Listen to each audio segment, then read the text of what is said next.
Hello, my dear wanderers. It's Soren. Welcome back.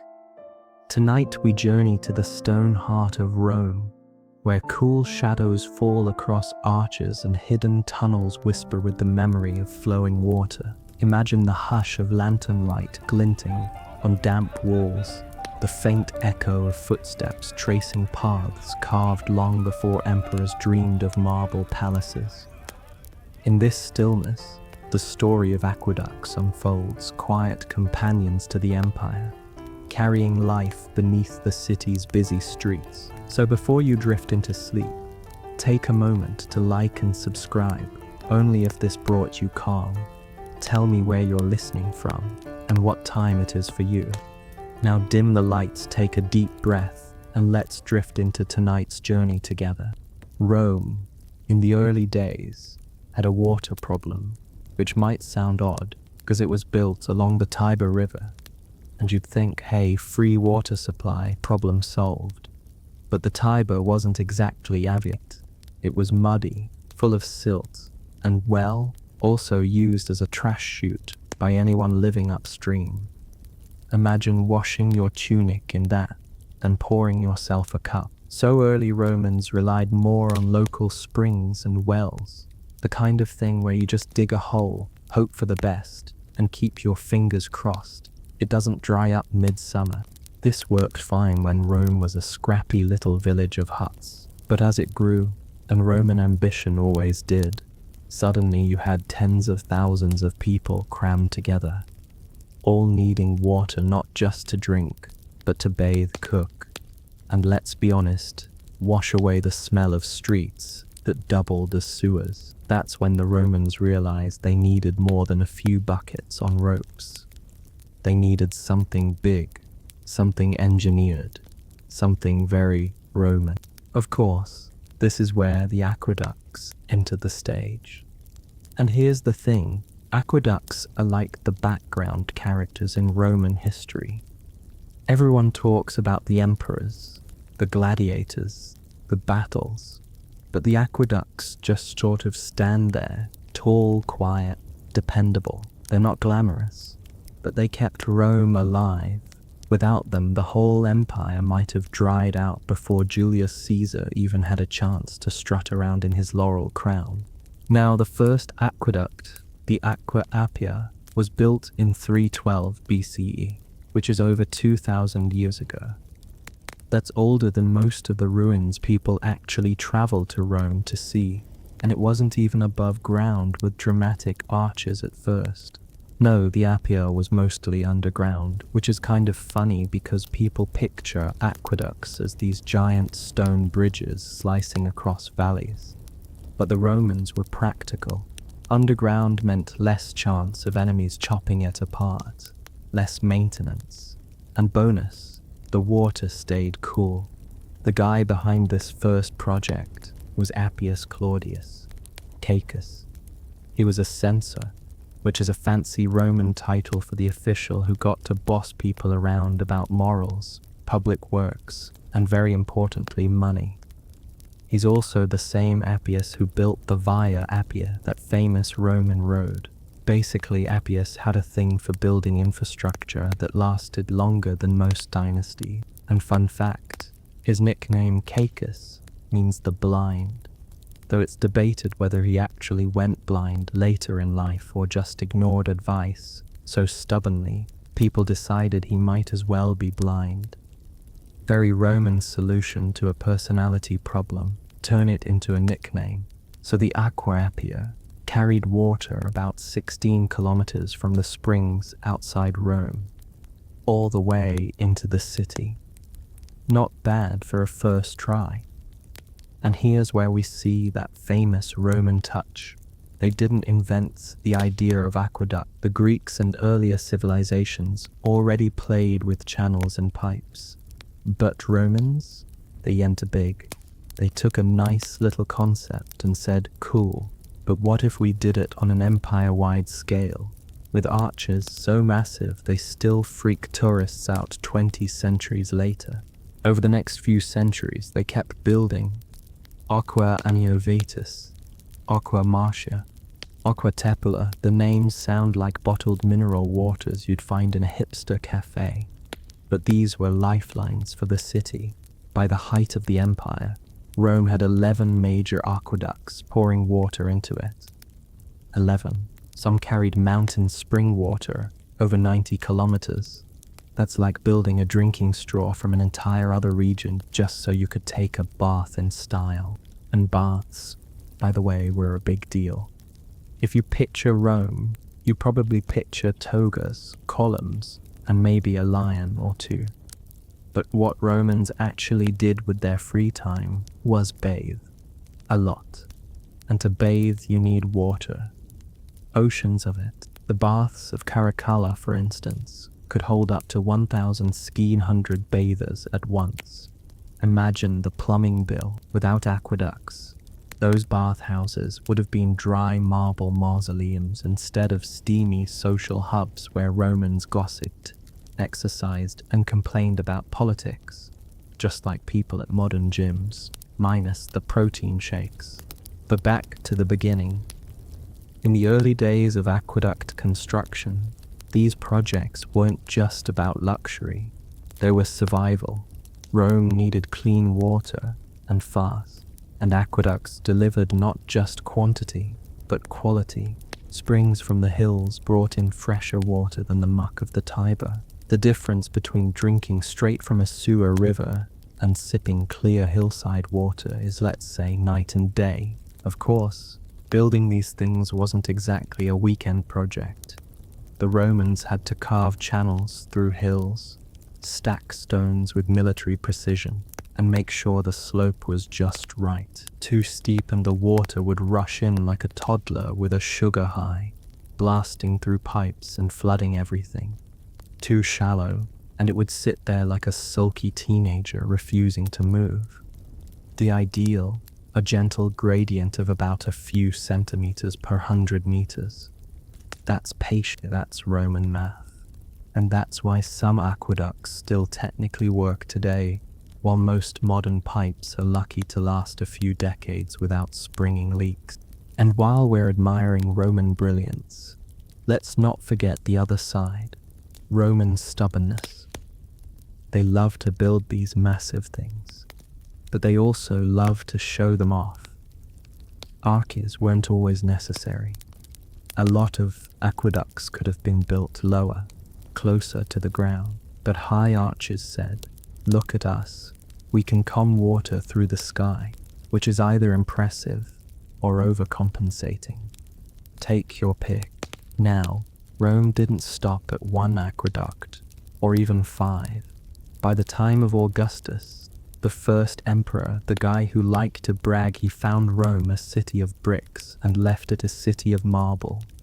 Aqueducts were multiplying like marble rabbits. Each new line brought in more water, feeding not just households and baths, but fountains, gardens, and very importantly, those public latrines everyone shared. Yes, you can thank aqueducts for the sound of trickling water while you sat on a communal toilet, chatting with your neighbor about grain prices. And speaking of neighbors, the distribution of water in Rome was not exactly equal. Shocking, I know. Wealthy households could tap directly into the aqueduct lines. Sometimes a little too directly, because illegal tapping was a constant problem.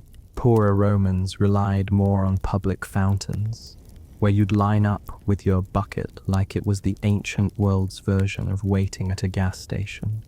Still, compared to most cities of the time, Rome was practically swimming in fresh water, which is part of why the population ballooned to over 1 million at its peak.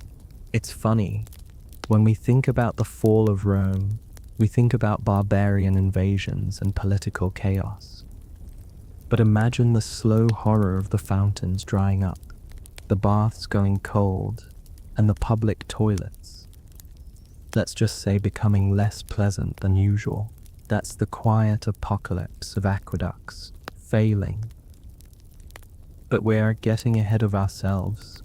For now, we're still in Rome's golden age, with water flowing freely, arches standing tall, and emperors competing to outdo each other in the who can build the fanciest plumbing contest. Spoiler, Augustus and Trajan usually won. So tonight, as you drift deeper into the story, picture those silent stone channels snaking across valleys, carrying mountain water into the heart of Rome. Picture the arches glowing at sunset, flocks of birds perched along the top, and the steady, calming sound of water trickling down into a thirsty city.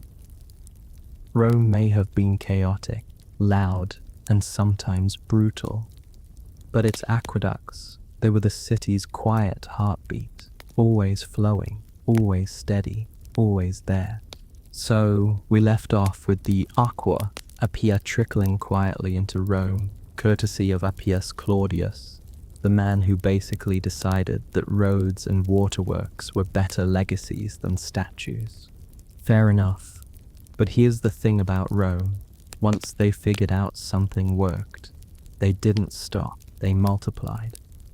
Rome was like that one friend who tries kombucha once, and suddenly they're homebrewing, bottling, and starting a whole Instagram brand. After the Aqua Appia came the Aqua Anio Vetus, built around 372 BCE. This one was longer, bolder, and pulled from the Anio River, because why settle for a spring when you can just hijack an entire river? Very on brand. The Anio Vetus ran about 64 kilometers. Let's pause on that. 64 kilometers of stone, pipe, and channel, all to bring water to a city that hadn't even invented indoor plumbing yet. The logistics alone must have given Roman engineers headaches that only wine could fix. But Rome didn't care. The population was booming, and with every victory abroad came more people flooding into the city. Prisoners, traders, senators with delusions of grandeur, they all needed water. And so, aqueduct construction became something like a civic arms race. Who could outdo whom? Which censor or consul could add another lifeline to the city? Enter Aqua Marcia, built in the 40s BCE, named after the praetor Quintus Marcius Rex. Yes, Rex meaning king, which in Rome was basically a name cursed with irony. The Romans hated kings, but sure, let's give a guy with Rex in his name control of one of the biggest waterworks. Makes sense. Anyway, Aqua Marcia was the crown jewel of its time. It brought in some of the cold's cleanest water Rome ever enjoyed, straight from the mountains. Romans raved about it. Think of it as the Fiji water of the ancient world, crisp, premium, and brag-worthy. Wealthy households fought to get hooked into it, because apparently even back then people liked to flex with fancy water. And with Aqua Marcia, the aqueducts started making their grand entrance into the city in style. That's when you started seeing those massive arcades, rows of stone arches marching across valleys, sometimes rising more than 30 meters. Imagine walking into Rome from the countryside, seeing these colossal structures carrying a thin ribbon of water on top. It's like the city was wearing a crown of stone, announcing, yes, we control nature. What of it? Of course, with every new aqueduct, maintenance became an issue. Rome's water supply wasn't just set it and forget it. Leaks, blockages, and the occasional oops, the slope's wrong, required constant attention. And that's when the Romans did something very Roman. They invented bureaucracy. They actually had an official called the curator aquarum, basically the water czar. This poor guy had to oversee hundreds of miles of channels, fountains, and pipes, making sure Rome didn't suddenly run dry because some farmer upstream decided to reroute water into his cabbages. One of the most famous curators was Marcus Agrippa, BFF of Augustus. Agrippa wasn't just a competent general, he was a full-on infrastructure nerd, while Augustus was busy becoming emperor and plastering his name on every monument. Agrippa was quietly making sure Romans could bathe, drink, and gossip in comfort. Around 33 BCE, he personally funded repairs, added new aqueducts, and even supervised the installation of over 700 basins and fountains in the city. 700. Imagine walking around Rome and tripping over fountains every block, all gushing water like they were auditioning for a Vegas casino. Agrippa's crowning achievement was probably the Aqueducts, which he completed in 33 BCE. It wasn't the longest or most dramatic aqueduct, but it symbolized how seriously the Augustan regime took water. And let's be honest, Augustus loved nothing more than bragging about how he improved Rome. He could point at aqueducts and say, "Look, I made Rome cleaner and shinier. Aren't I the best?" And most Romans, dripping happily from their baths, probably agreed. By the early imperial period, aqueducts weren't just utilities. They were status symbols. Emperors competed to outdo each other. Claudius built the Aquae Claudia and Aquae Annio Novus in the 1st century CE, two mega projects that ran side by side across towering arcades still standing today. Nero, naturally, had to get involved too, because of course Nero did. He ordered his own little extensions and diversions, often for private gardens, because when you're emperor, why not hijack a public utility for your backyard fountains? Let's not forget the Aqua Virgo, another star of the aqueduct family, built by Agrippa in 19 BC. It supplied water to his grand bath complex. The legend goes that a young maiden, hence Virgo, pointed soldiers to the spring that fed it, which is a nice PR story, though honestly, it was probably just some surveyors following the lay of the land. Still, Romans loved a good myth, and centuries later, the Aqua Virgo would still be flowing into Renaissance Rome, feeding the Trevi Fountain. Yes, that Trevi Fountain, where tourists throw coins today. So next time someone flips a coin in and makes a wish, they're basically tossing change into Agrippa's plumbing. Now, while all this grand building was happening, ordinary Romans experienced water in a variety of ways. If you were rich, your damus might have a private pipe tapping directly into the aqueduct. You'd pay a tax for that privilege. But hey, nothing screams elite like having mountain spring water running into your courtyard fountain.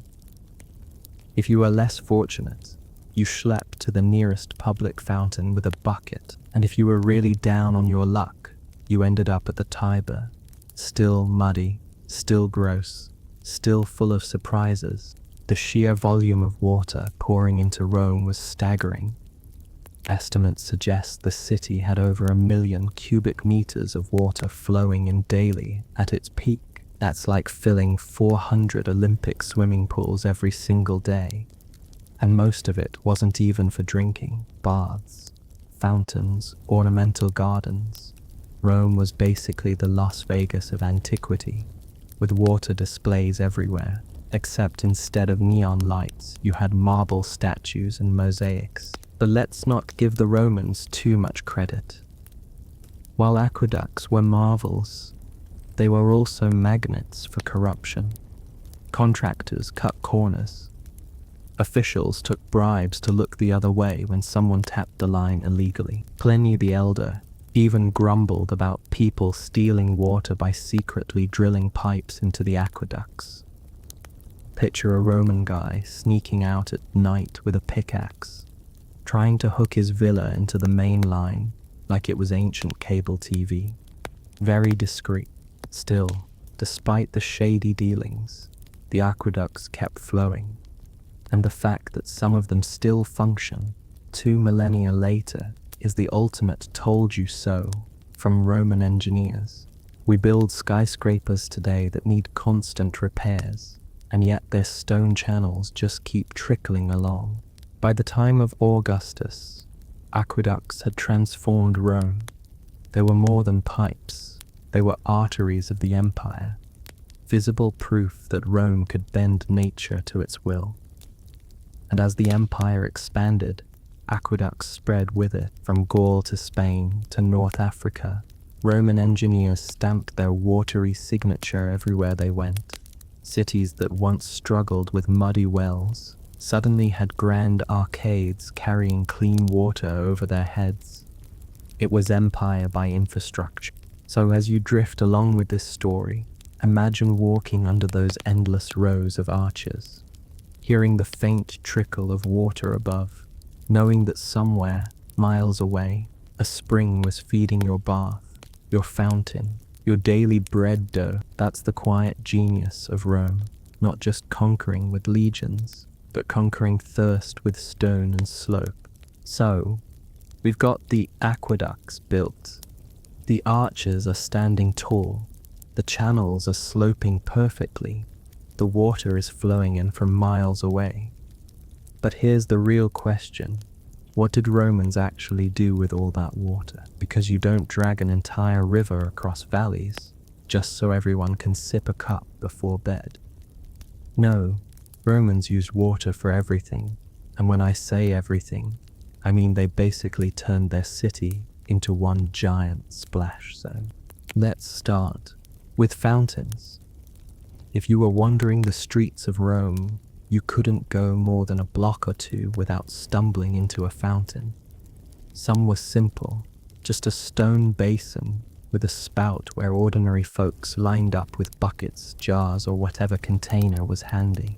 Think of it as the Roman version of a corner store, but instead of Red Bull and chips, you got water, and standing in line, of course, came with gossip, who's feuding with whom, which senator embarrassed himself in the forum, what's the grain price this week, all while filling your jug, hydration and hot takes, all in one stop.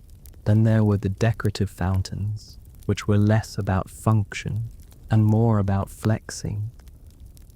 Wealthy patrons loved to sponsor elaborate water features, complete with statues of nymphs, gods, or maybe just some dude riding a dolphin. Because why not? These weren't about quenching thirst, they were about status. You didn't just drink from a trickle, you drank from art. And that's one of Rome's overlooked quirks. Water wasn't just practical, it was political. Sponsoring a fountain was basically the ancient equivalent of cutting a ribbon at a new Starbucks opening, except with more marble and fewer pumpkin spice lattes. But of course, the real Roman obsession was the baths. If you've ever been told that Romans loved bathing, multiply that by 10. Bathing wasn't just hygiene. Though let's be honest, with a city that size, hygiene was pretty necessary. It was also leisure, networking, and therapy all rolled into one. The bathhouses, or thermae, were like a mix between a spa, a gym, and a social club. Everyone went, rich, poor, free, enslaved, men and women had separate times or separate facilities, but the culture was universal. When in Rome, take a bath. The baths themselves were engineering marvels. Take the baths of Caracalla, completed in the 3rd century CE. They weren't just big, they were colossal. They covered about 27 acres. That's bigger than some small towns. Inside, you had hot baths, warm baths, cold baths, swimming pools, steam rooms, massage rooms, exercise courts, even libraries and gardens. It was basically the Roman version of an all-inclusive resort, except you didn't need to book a package deal. You just showed up, maybe paid a tiny fee, and soaked yourself silly.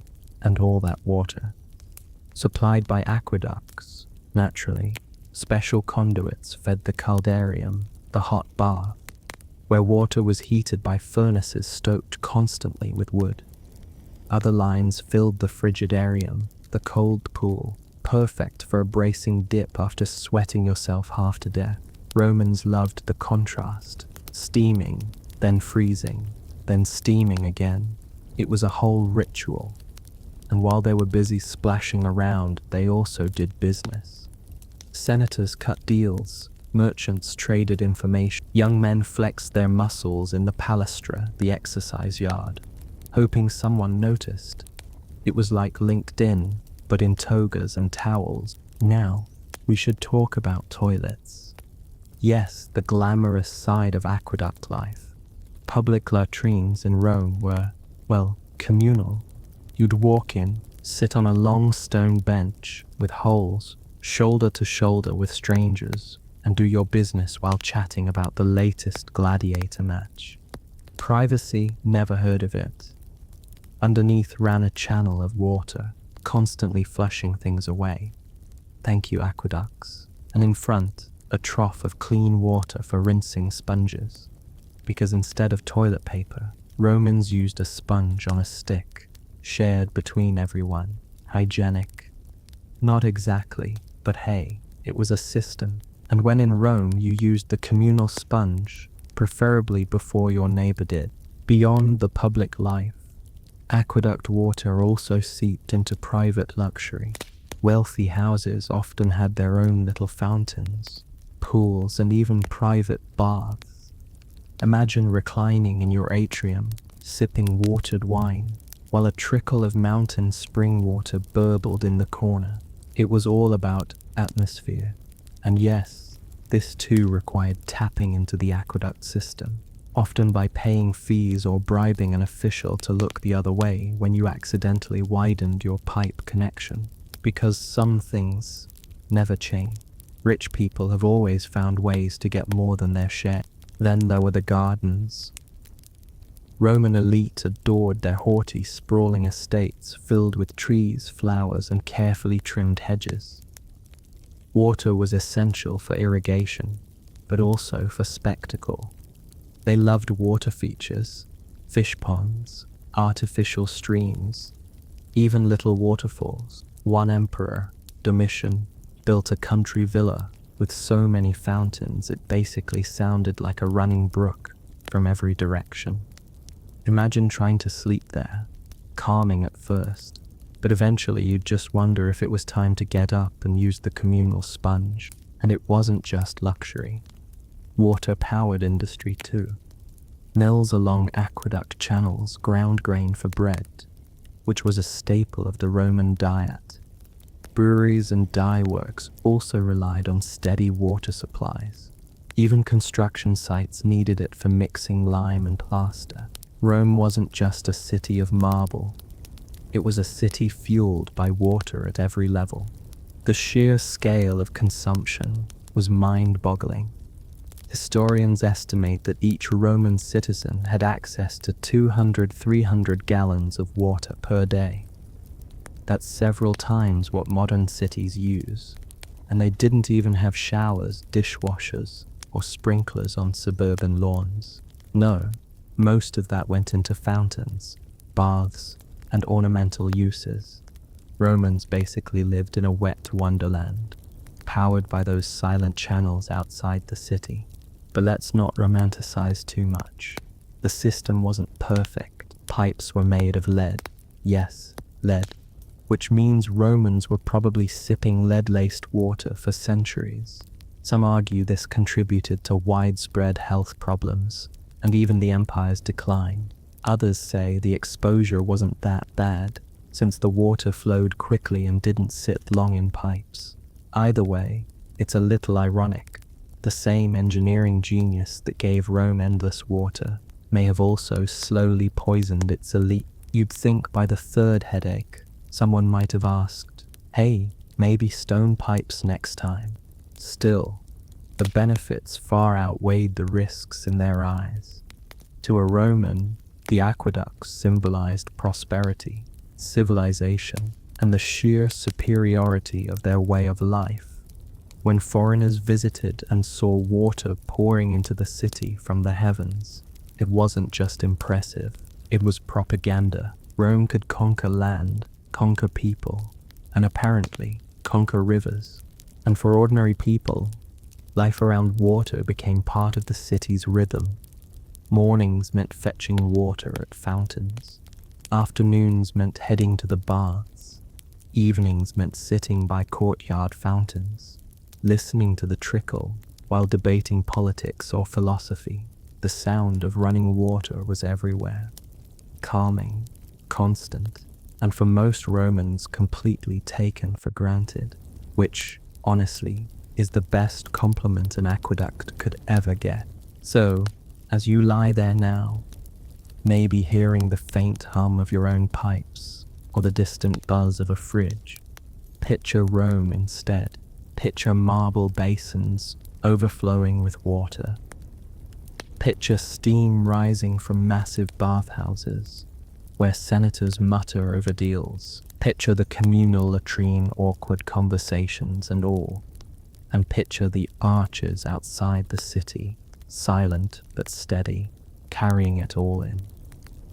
Because without that trickle, Rome wouldn't have been Rome at all. So far, aqueducts have sounded pretty glamorous. Majestic arches, sparkling fountains, luxury baths, and trickling courtyards. But here's the unglamorous truth. Water systems are needy.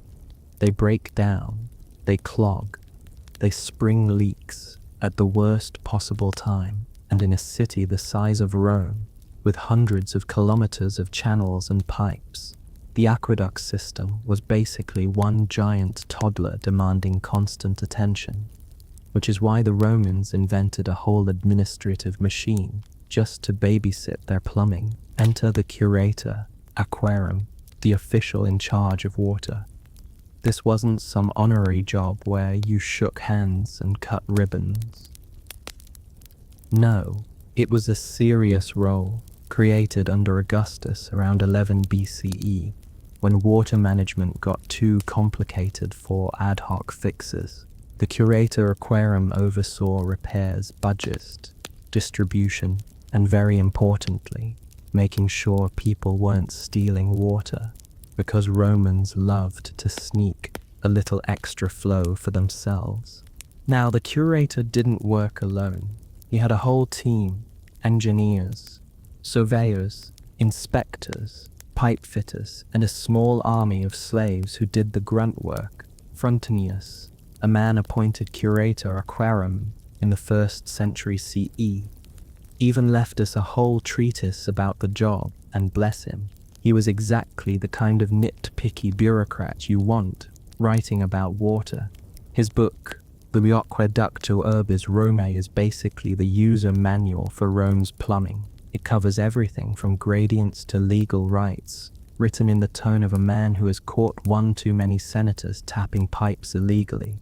Frontinus starts by bragging about how many aqueducts he controls, 11 at the time, serving over 1 million people. He's clearly proud of it, but then he dives into problems. Leaks, constant, illegal tapping, rampant, lazy workers. Don't get him started. He was like the world's first frustrated city utilities manager, complaining in Latin instead of on Twitter. And those illegal taps were no joke. Wealthy Romans loved to bribe workers to secretly install pipes to their villas or gardens. Think of it as stealing cable. But instead of HBO, you got cold mountain water. Frontinus called them out in writing, which is basically the ancient equivalent of subtweeting. And to discourage this, the law actually prescribed punishments. In theory, unauthorized tapping could mean hefty fines, or even having your illegal pipes ripped out while everyone watched. Nothing says public shame like losing your secret fountain. Repairs were another endless headache. Imagine trying to keep stone channels watertight, while earthquakes, floods, and simple erosion kept trying to undo your work. Workers had to constantly patch cracks, clear out mineral buildup, calcium deposits were everywhere, and fight off tree roots sneaking into the channels. Every aqueduct had castella, little distribution tanks or reservoirs scattered along the route. These doubled as checkpoints, where inspectors could monitor flow and, ideally, stop any creative plumbing by locals. But of course, repairs and inspections cost money. Lots of it. So aqueducts became tied up in Rome's eternal love-hate relationship with taxes. Maintaining all that stone, brick, and lead wasn't cheap, And while emperors liked to brag about their shiny new aqueducts, they weren't as thrilled about paying for maintenance, which meant, as usual, it often fell to the curator aquarum to beg for funds, shuffle accounts, and stretch budgets thinner than a senator's excuse for missing a vote. Frontinus, to his credit, seems to have been a stickler. He reorganized the workforce, cracked down on corruption, and basically left Rome's water system in the best shape it had been for years, which is impressive, considering he was juggling 11 different aqueducts at once. Imagine being in charge of New York, London, and Paris water systems simultaneously, without modern tools, and with senators constantly trying to cheat the system. He must have been the most tired man in Rome. What's really fun is how Romans measured pipe sizes. You'd think in centimeters or inches, right? Nope. They had a system based on the width of a coin. A quinaria, for example, was about 2.3 centimeters wide, and that became the standard measure. So water rights were literally tied to coin-sized openings, which, when you think about it, is delightfully Roman, mixing finance and plumbing into one system. The bureaucracy also kept meticulous records. Who got how much water, which aqueduct fed which district, and who was paying for private supplies. It was all logged, sometimes carved into stone inscriptions. That means we know today which neighborhoods got water from which aqueducts. And yes, some districts had bragging rights. Oh, you're on Aqua Marcia, fancy. I'm stuck with Aqua Tepula, and it tastes like warm pond. You can practically hear the neighborhood's snobbery. And then there was politics. Because of course water turned political, emperors used aqueduct projects to curry favor with the people, build a new aqueduct, and suddenly everyone loves you, at least until you raise taxes. Claudius, for example, proudly stamped his name all over Aqua Claudia. Trajan repaired Aqua Traiana and made sure everyone knew about it. Water wasn't just water, it was PR. The downside of all this was dependence. The more Rome grew reliant on aqueducts, the more catastrophic it became when they failed. A blocked channel or broken arch wasn't just inconvenient, it meant dry baths, empty fountains, cranky citizens, and possibly riots. Water was a public right in Rome, almost sacred, and emperors ignored it at their peril, which is why the curator aquarum wielded more quiet power than his job title suggested. Nobody thanked him when things went smoothly, but the second a fountain sputtered dry, guess who got blamed? And while Romans perfected their own system, they also exported it. Every colony, every outpost city they founded or conquered, they tried to stamp with aqueducts. Gaul, Spain, North Africa. If there was a settlement worth its salt, Roman engineers tried to hook it up. That meant more maintenance, more inspectors, more people like Frontinus tearing their hair out across the empire. It was plumbing as imperial policy. Now, to you and me, all this paperwork and repair work might sound tedious, but think of it as the quiet hum that kept Rome alive. Without inspectors trudging along channels, without slaves patching leaks, without curators filing reports, the arches would have become monuments instead of lifelines. Rome survived because thousands of people, mostly anonymous, spent their lives making sure water kept flowing. Not glamorous, but essential. What feels like an ending is often just a turning point. Shadows stretch forward, questions linger, and from the silence comes another voice, demanding to be heard. This is the ink roads of ancient China, paper, calligraphy, and the art of writing. Long before the rumble of printing presses or the hum of modern office copiers, the world had to make do with writing surfaces that were, frankly, more trouble than they were worth.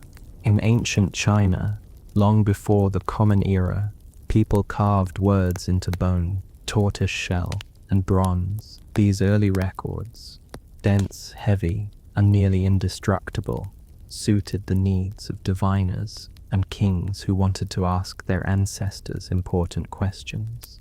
But they were not what you might call commuter-friendly. Try carrying a sack of ox shoulder blades to class, and you'll understand why the invention of paper eventually felt like a miracle. By the early Han Dynasty, roughly the 2nd century before our Common Era, silk was being pressed into service as a writing material. Silk was smooth, durable, and refined. But it came with one tiny drawback. It was expensive. To write a full scroll, one might as well unravel a whole garment. Bamboo strips and wooden tablets offered a cheaper alternative, though they had their own problem: weight. A single manuscript might require bundles of bamboo slips tied together with cord. Imagine balancing several armloads of planks just to read a poem. This was the state of affairs when the bureaucrats of Han China carried out their duties, partly literate, partly exhausted by their libraries. Into this world, around the year 1005 of our era, stepped a man remembered as Kai Lun, a court eunuch of the Eastern Han Dynasty. His official position gave him access to imperial workshops, and his tinkering there changed the material history of the world. According to court records, Kai Lun presented to Emperor He a new method for producing sheets of writing material. His mixture included mulberry bark, hemp, scraps of old cloth, and discarded fishing nets. He soaked them, pounded them into pulp, suspended the fibers in water, then lifted them out with a screen, allowing thin mats to dry into sheets. What resulted was smoother, lighter, and far cheaper than silk. And unlike bamboo, it could be rolled into scrolls with little effort. Kai Lun's paper was praised at court, though in the dry monotone of imperial documents, the report was less eureka and more approved and filed. Still, the invention spread, first within the bureaucracy, then outward. Paper was light enough to carry, cheap enough to produce in bulk, and absorbent enough to take ink beautifully. It was exactly what an empire filled with scholars, clerks, poets, and exam candidates had been waiting for, even if they hadn't realized it yet. The bureaucratic machine of Han China thrived on writing. Memorials to the throne, tax records, edicts, and legal judgments all flowed through the imperial court. Before paper, bamboo slips were stored in bundles so thick that whole wagons might be needed to haul an archive. Paper transformed this into something manageable. A clerk could now file reports with a sense of relief, knowing he wouldn't need to hire oxen to transport them. This efficiency was not merely practical, it was political. A state that could process, preserve, and circulate written information with ease became more centralized, more organized, and in many ways more powerful. The spread of paper through Chinese society was slow at first, limited by production bottlenecks. Skilled labor was required to make the pulp and screens, and water was needed in quantity. But as workshops multiplied, the cost dropped. Silk scrolls became luxury gifts, while paper scrolls became the everyday medium of scholars. For a while, the two coexisted, much as vinyl records and streaming services do today. But eventually the cheap option triumphed. Even emperors could appreciate the convenience of filling warehouses with light rolls of paper rather than cumbersome bundles of bamboo. Paper's rise coincided with another cultural force, the reverence for writing itself. In Chinese thought, script carried weight beyond its content. Calligraphy was not only a tool, but an art, and brushstrokes were said to reveal the character of the writer. It was all well and good to carve bronze vessels with elegant characters, but when paper arrived, It provided an infinitely more responsive canvas for the ink brush. Fibers absorbed ink in soft edges, allowing subtle control of pressure and rhythm. What began as a practical tool quickly became the stage for aesthetic expression. As the Han Dynasty weakened and gave way to periods of division, the making of paper persisted. By the time of the Jin Dynasty, in the 3rd and 4th centuries, paper was the norm among the educated elite. Archaeological finds from tombs have revealed rolls of paper tucked beside the dead, suggesting that the material had acquired not only practicality, but symbolic weight. A person might wish to carry words into the afterlife, and paper made that possible without the need to bury half a forest of bamboo. Meanwhile, the culture of the brush evolved in tandem. The Chinese brush, made from animal hair bound to a bamboo handle, was capable of remarkable flexibility. It could produce bold strokes and hair-thin lines with a shift of pressure on bamboo or silk. This flexibility was somewhat wasted. On paper, it flourished. The brush danced, glided, and pressed into fibers, leaving behind trails of ink that felt alive. Calligraphers began to refine their styles, developing scripts that emphasized flowing rhythm, balanced composition, and expressive line. It is worth noting that none of this occurred in isolation. Chinese civilization already possessed ink of remarkable quality, made from soot mixed with animal glue and molded into sticks. When rubbed with water on a stone, these ink sticks produced a deep black fluid with subtle variations. Paired with the new paper, this ink allowed for a marriage of material and art. Every student preparing for imperial examinations, every monk copying sutras, every poet scribbling laments about politics or wine, all of them found in paper a surface that welcomed ink with open arms. As centuries drifted on, paper technology refined further. Craftsmen experimented with different fibers. Hemp remained common, but mulberry bark gained favor, and by the Tang dynasty, even finer papers appeared, some tinted or scented, some polished with starch for smoothness. Scholars began to classify paper types with almost obsessive detail, praising the absorbency of one, the strength of another. It became possible to select a paper the way one might select a wine, by reputation, by region, and by personal taste. Paper's influence also reached religion. Buddhist monks in China adopted it eagerly for copying sutras. The sheer quantity of tits required for temple libraries would have been impossible on silk or bamboo. With paper, monasteries could amass collections, preserving doctrine and commentary. This, in turn, facilitated the spread of Buddhism into Korea and Japan, carried along the same routes as silk, ceramics, and eventually paper making itself. We can also linger on the economy of scrap. The earliest recipes for paper emphasized recycling, old rags, worn-out nets, discarded cloth. In a sense, paper was the ultimate in upcycling.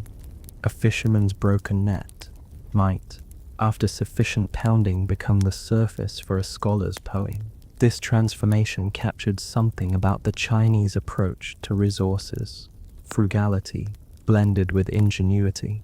Over time, dedicated cultivation of plants like hemp and mulberry shifted the balance away from scraps, but the principle remained.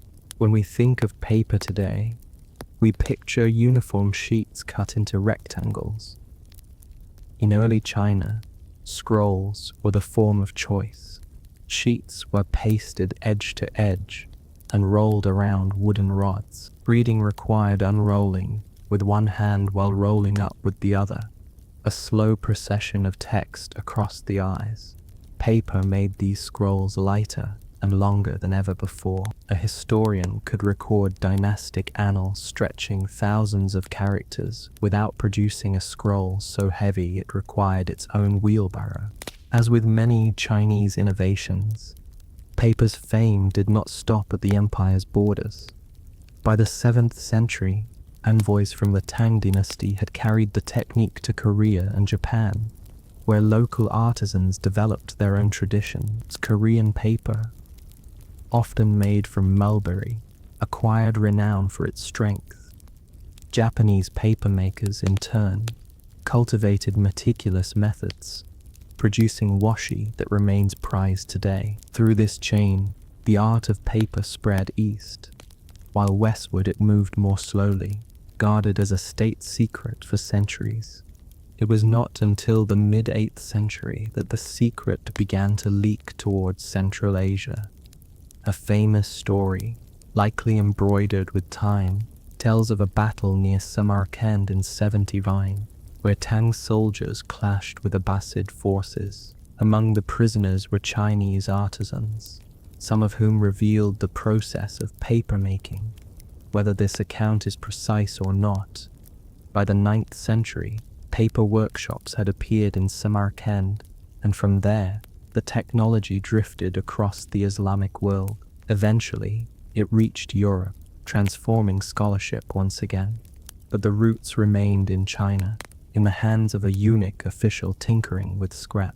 Looking back, it is almost impossible to imagine the world without paper. Our notions of bureaucracy, literature, education, and art all leaned heavily on its existence. Without it, the imperial examination system, requiring candidates to write essays judged for style and substance, would have been unthinkable. Without it, the spread of Buddhist scripture would have slowed to a crawl, and without it, the expressive calligraphy that still draws admirers around the world would have lacked its most sympathetic medium. Even in those earliest days, the qualities of paper hinted at a balance. It was fragile yet enduring, humble yet transformative. A single sheet might tear with a careless hand, yet a scroll might survive sealed in a tomb for centuries. Bamboo might weather storms, and silk might dazzle with sheen, but paper had a democratic air. Anyone from scholar to monk to merchant might one day take brush to its surface. As we drift further into this story, the invention of paper leads us naturally toward the broader culture it supported, the ink roads of China, where calligraphy, scholarship, and artistry traveled side by side. From the invention of paper, it is only a short drift into the realm of calligraphy, which became the soul of Chinese writing. To outsiders, calligraphy might seem like a fancy way of saying nice handwriting, but within China it carried an entirely different weight. Handwriting was not just legible or illegible. It was seen as the direct reflection of one's moral character, discipline, and taste. To master the brush was to cultivate the self, and every stroke of ink could either uplift or betray the person behind it.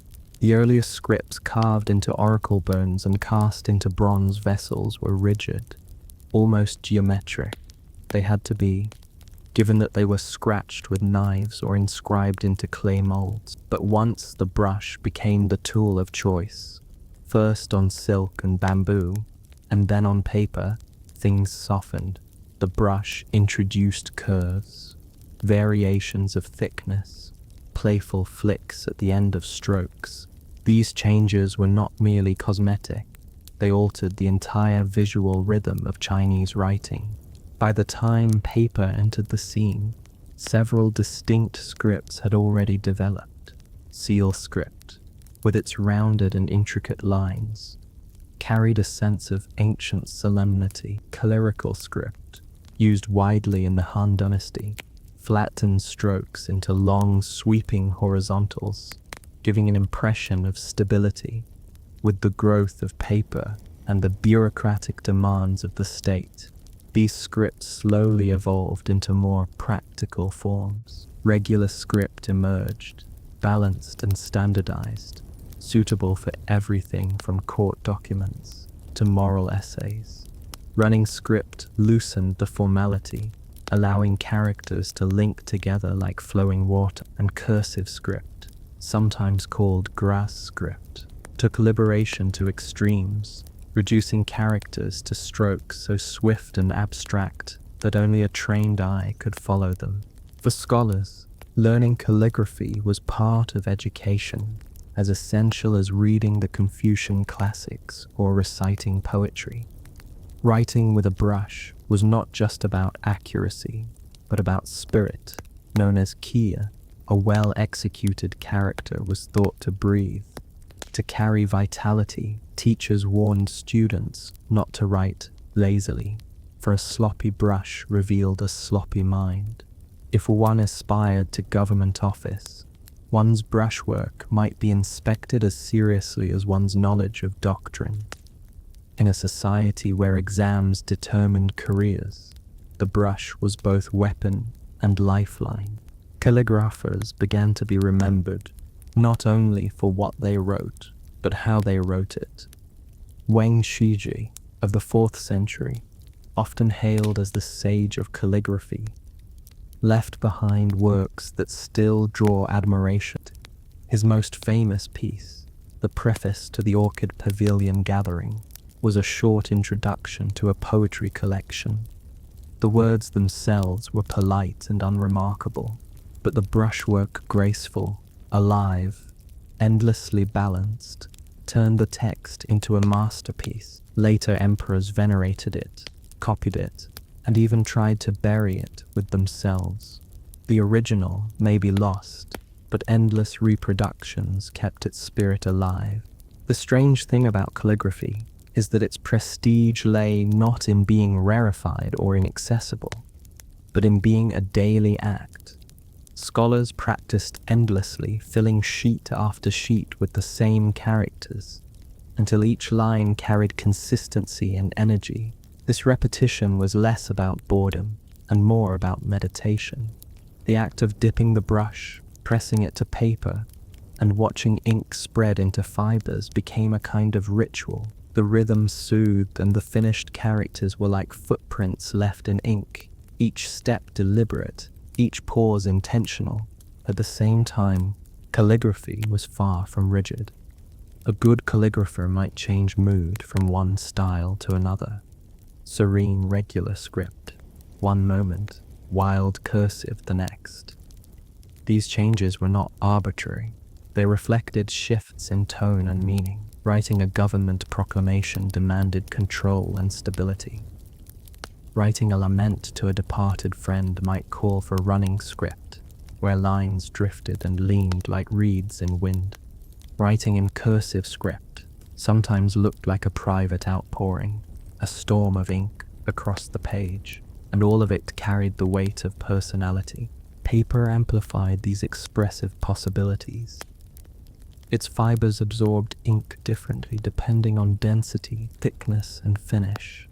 A coarse paper blurred strokes into velvety softness. A polished paper preserved crisp lines. Calligrapher learned to choose their paper like painters. Today, choose their canvas. A sheet was not neutral. It shaped the outcome. One calligrapher might prefer resistance. Another might prefer flow. Each decision altered the mood of the finished text. The ink, too, played its role. Chinese ink sticks, ground slowly on a flat stone, allowed calligraphers to control density. Thin ink produced pale grey lines, like mist. Thick ink produced glossy black strokes that shone under light. Sometimes, artists even varied density within a single character, creating contrast between bold and faint lines. The result was not mere writing, but a play of texture, a visual landscape built from words. To describe calligraphy only as an art, though, misses its social weight. In China, gifting a piece of calligraphy was considered an honor. A famous calligrapher's inscription might be hung in a friend's hall, treasured like a painting. Officials sent calligraphic copies of classics as tokens of respect. Emperors bestowed calligraphy as marks of favor, their handwriting carrying authority beyond the words themselves. A stroke of the brush could elevate a temple, sanctify a ritual, or confirm legitimacy. The reverence for writing was so strong that discarded scraps were not casually tossed aside.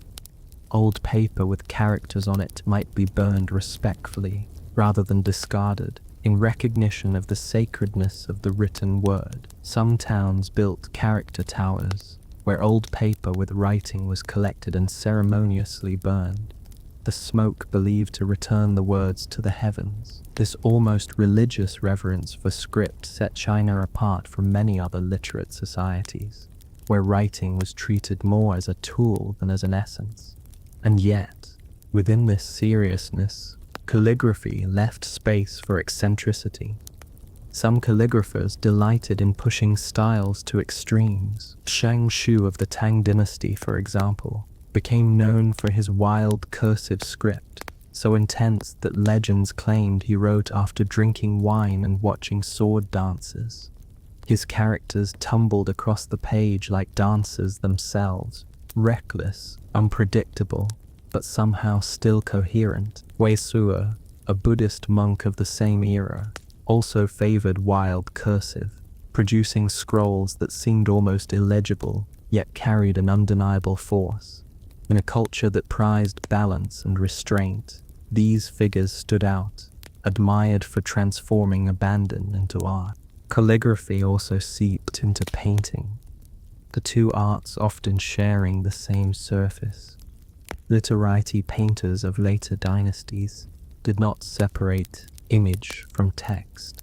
They composed landscapes with poems inscribed along cliffs or placed calligraphic dedications beside bamboo stalks. For them, brushwork was one continuum. A stroke that formed a tree trunk was not so different from a stroke that formed a character. Both revealed the hand, the training, and the personality of the artist. Paper was the quiet mediator, accepting both image and word without protest. As centuries passed, dynasties rose and fell. But the art of calligraphy persisted. New schools arose, sometimes favoring strict adherence to past models, sometimes championing innovation, but always the underlying belief remained: to master the brush was to cultivate the person. Even today, school children in China learn basic calligraphy as part of cultural heritage. Though the practical need has faded, the rhythm of brush and ink continues to carry a meditative calm, linking the present to centuries of practice. And while it may sound like an art confined to scholars and elites, calligraphy also seeped into daily life. Shop signs, temple inscriptions, New Year couplets pasted on doors, all bore evidence of brushwork. The writing might not always rival Wang Ge, but the cultural weight was there. Words mattered, and how they looked mattered too. In a society where illiteracy was not uncommon, the visual style of characters still carried meaning, making calligraphy a bridge between written knowledge and popular culture. Calligraphy, then, was not simply decoration, nor merely communication. It was an identity. A person's hand veiled as much as their voice or their manner. To insult someone's calligraphy was to question their refinement. To admire it was to acknowledge their discipline and spirit, and beneath all of it lay paper, that humble invention of Kai Lun, providing the silent stage on which brush and ink performed their endless variations. Sliding further into this history, we find that calligraphy did not travel alone. With it came the infrastructure of books, scrolls, and eventually printing, each reshaping how writing was shared and preserved. From the world of brush and ink, it is an easy drift into the question of how writing was stored, read, and passed along. A society may revere calligraphy all it likes, but at some point, those beautiful characters must be preserved in a form that can survive beyond the moment of the brush. In early China, this meant scrolls, long sheets of paper pasted end to end and rolled around wooden rods. A scroll might run several yards, a continuous river of text unspooling from one hand and winding into the other. The scroll had its own rhythm. Reading it required a slow, linear journey, moving character by character, line by line, as the paper passed before the eyes. There was no quick flipping back and forth, no easy comparison between distant passages. The scroll demanded patience, and in a way, it trained readers in the art of steady focus. Each unrolling was like a small ceremony, the gradual revealing of text matched by the gradual covering of what came before. The form carried prestige, and even when new formats emerged later, scrolls lingered in ritual and art. Yet scrolls, for all their elegance, were not always convenient. Scholars who wished to compare passages had to juggle multiple rolls, arranging them side by side like a magician with too many scarves. This difficulty gave rise, slowly, to the bound book known in China as the codex form, or more commonly as stitched binding. By the Tang and Song dynasties, sheets of paper were folded and stitched together at one edge, producing volumes far easier to handle. Unlike scrolls, books allowed readers to leaf quickly from one page to another, to mark places, to store many texts together on a shelf, without risking avalanches of paper rolls. The transition from scroll to book was not instantaneous. For centuries, the two coexisted, each serving different needs. Sacred texts might remain in scroll form, emphasizing tradition and ceremony. Practical texts, like medical recipes or administrative codes, increasingly found their way into stitched volumes. The book, once it took hold, transformed scholarship. It invited annotation in the margins, cross-references, indexes, all those small conveniences that help thought accumulate across generations. Paper made these developments possible. Without lightweight, flexible sheets, binding books would have been an exercise in futility. Bamboo slips were simply too rigid, silk too expensive. But paper, humble and pliant, folded willingly and endured stitching. The book became not only a vessel for words, but an object in its own right, portable and repeatable. Alongside books came the beginnings of printing.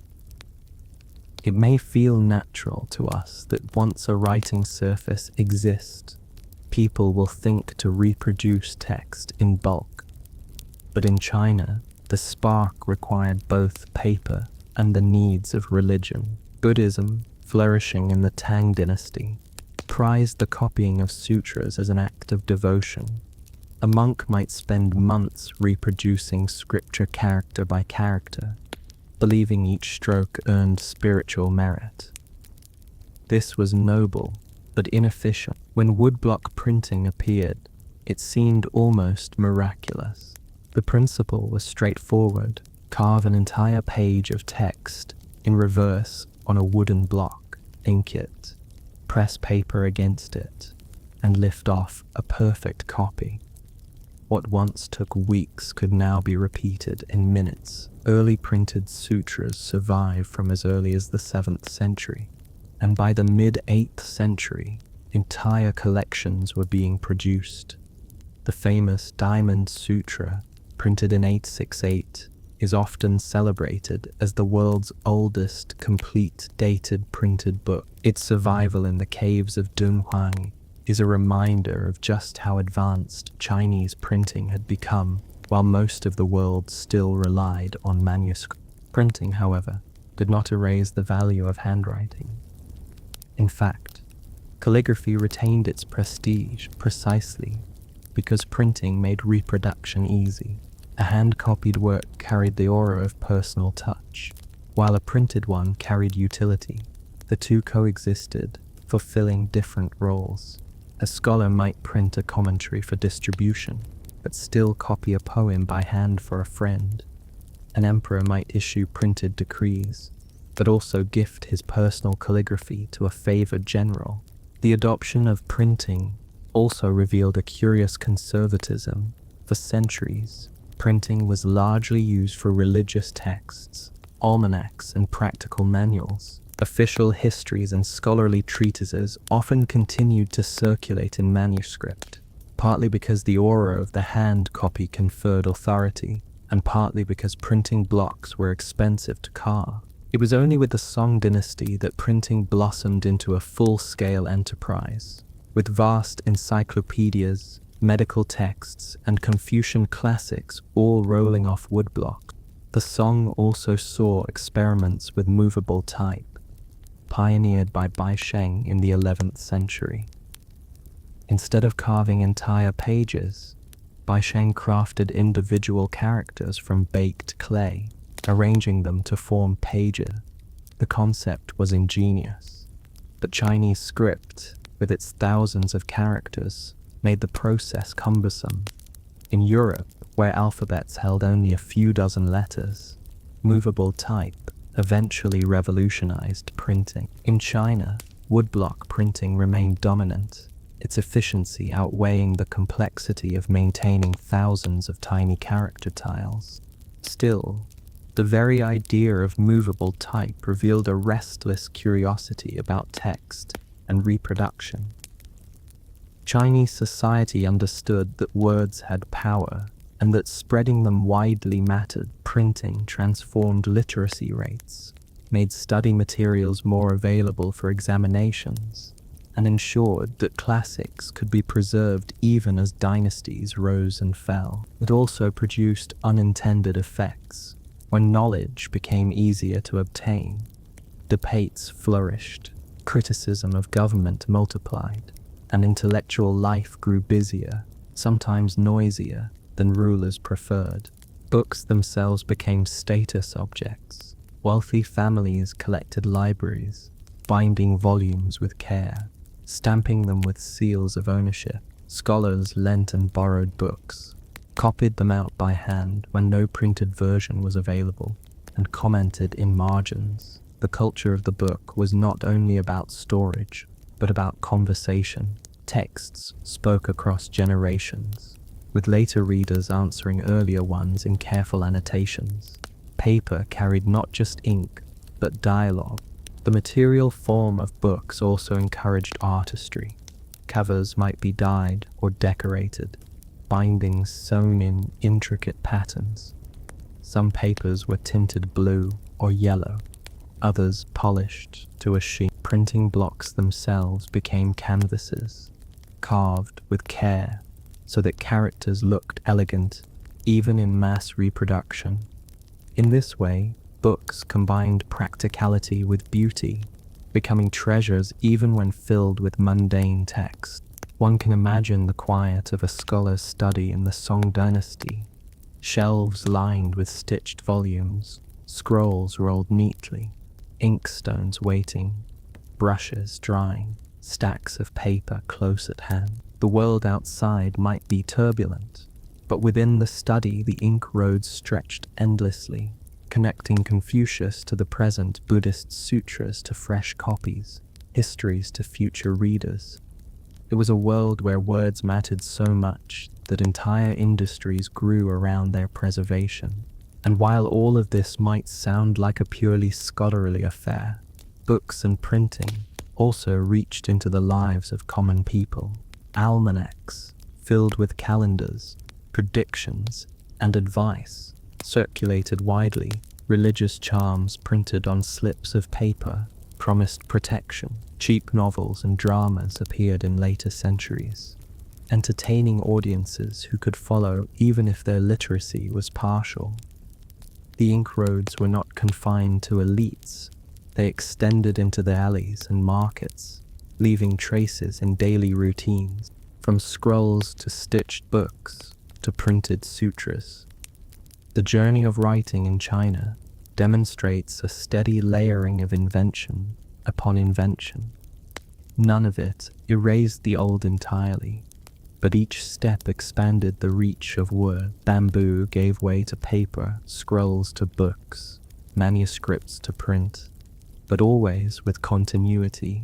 always with reverence for the act of writing itself.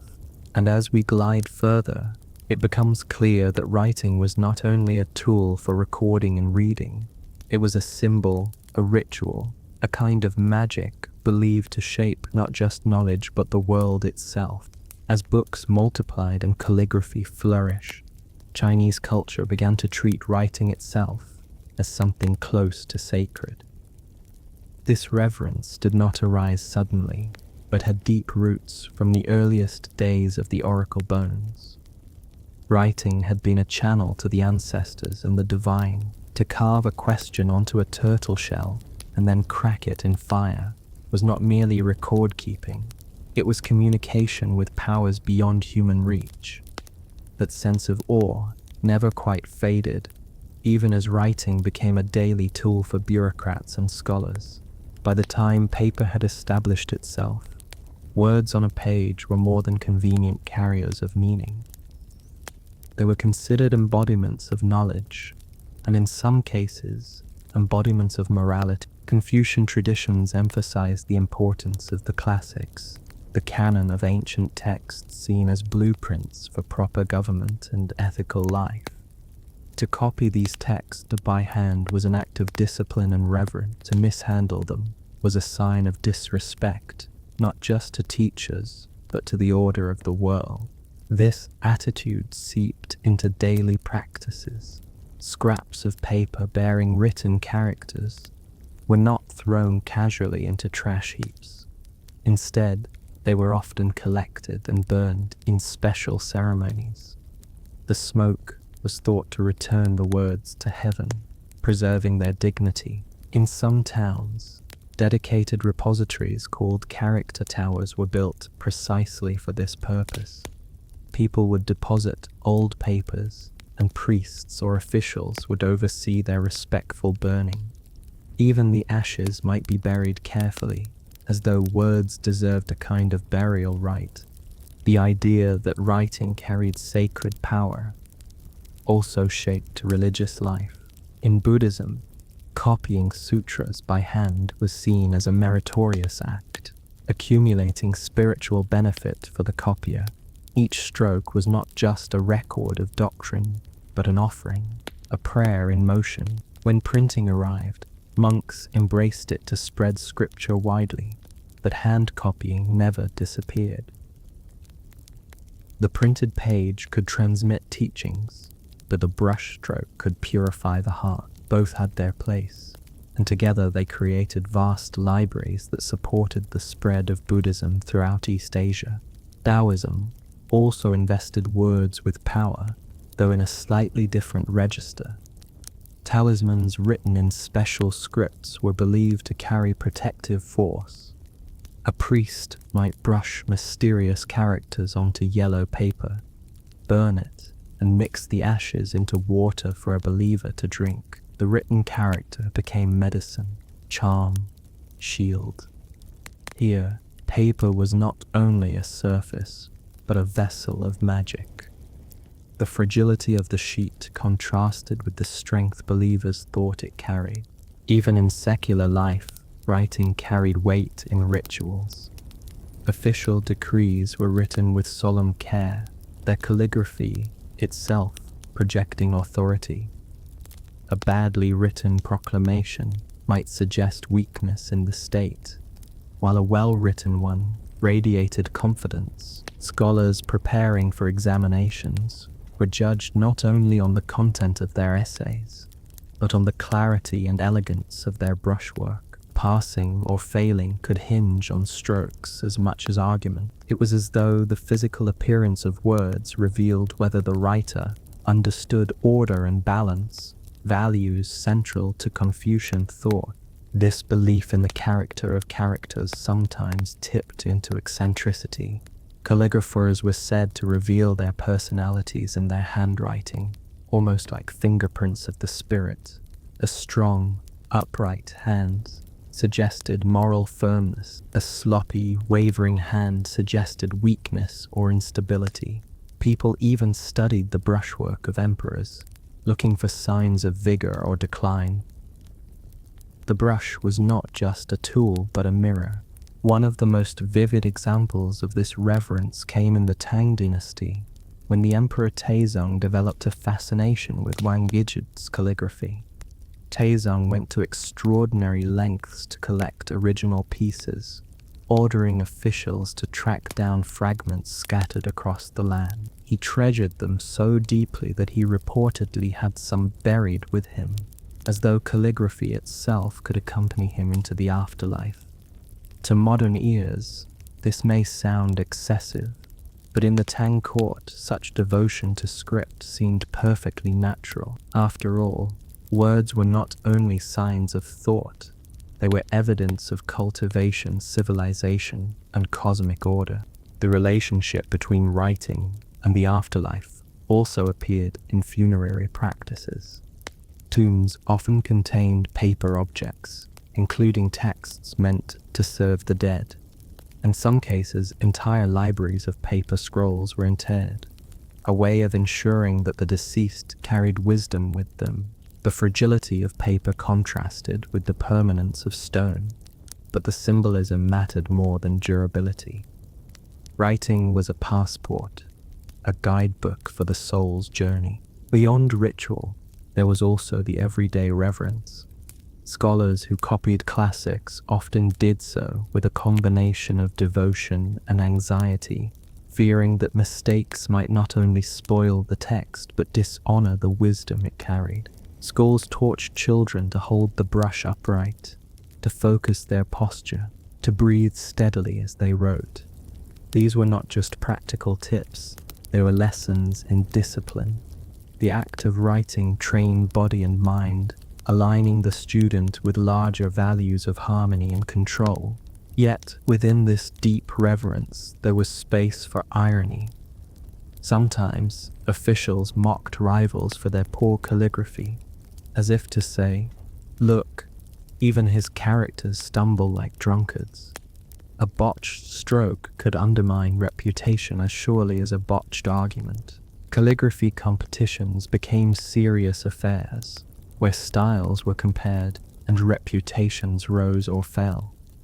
And all the while, paper bore the weight of these judgments, silent and pliant, receiving both triumphs and embarrassments without complaint. This sacred regard for words also influenced architecture and public spaces. Stone stills carved with calligraphy dotted landscapes, preserving both texts and brushwork for posterity. Visitors to temples or academies often encountered towering inscriptions, their carved lines echoing the strokes of masters. To read them was not only to absorb content, but to commune with the style of the past. Paper carried texts into homes and studies, but stone carried them into eternity, an extension of the same reverence. As time drifted forward, the sacredness of writing encountered the practicalities of governance and daily life. Printing made text more available, but it also raised questions. If words could be reproduced endlessly, did each copy carry the same dignity? Some worried that mass production cheapened the aura of script. Others welcomed it as a way to spread knowledge more widely, a democratization of wisdom.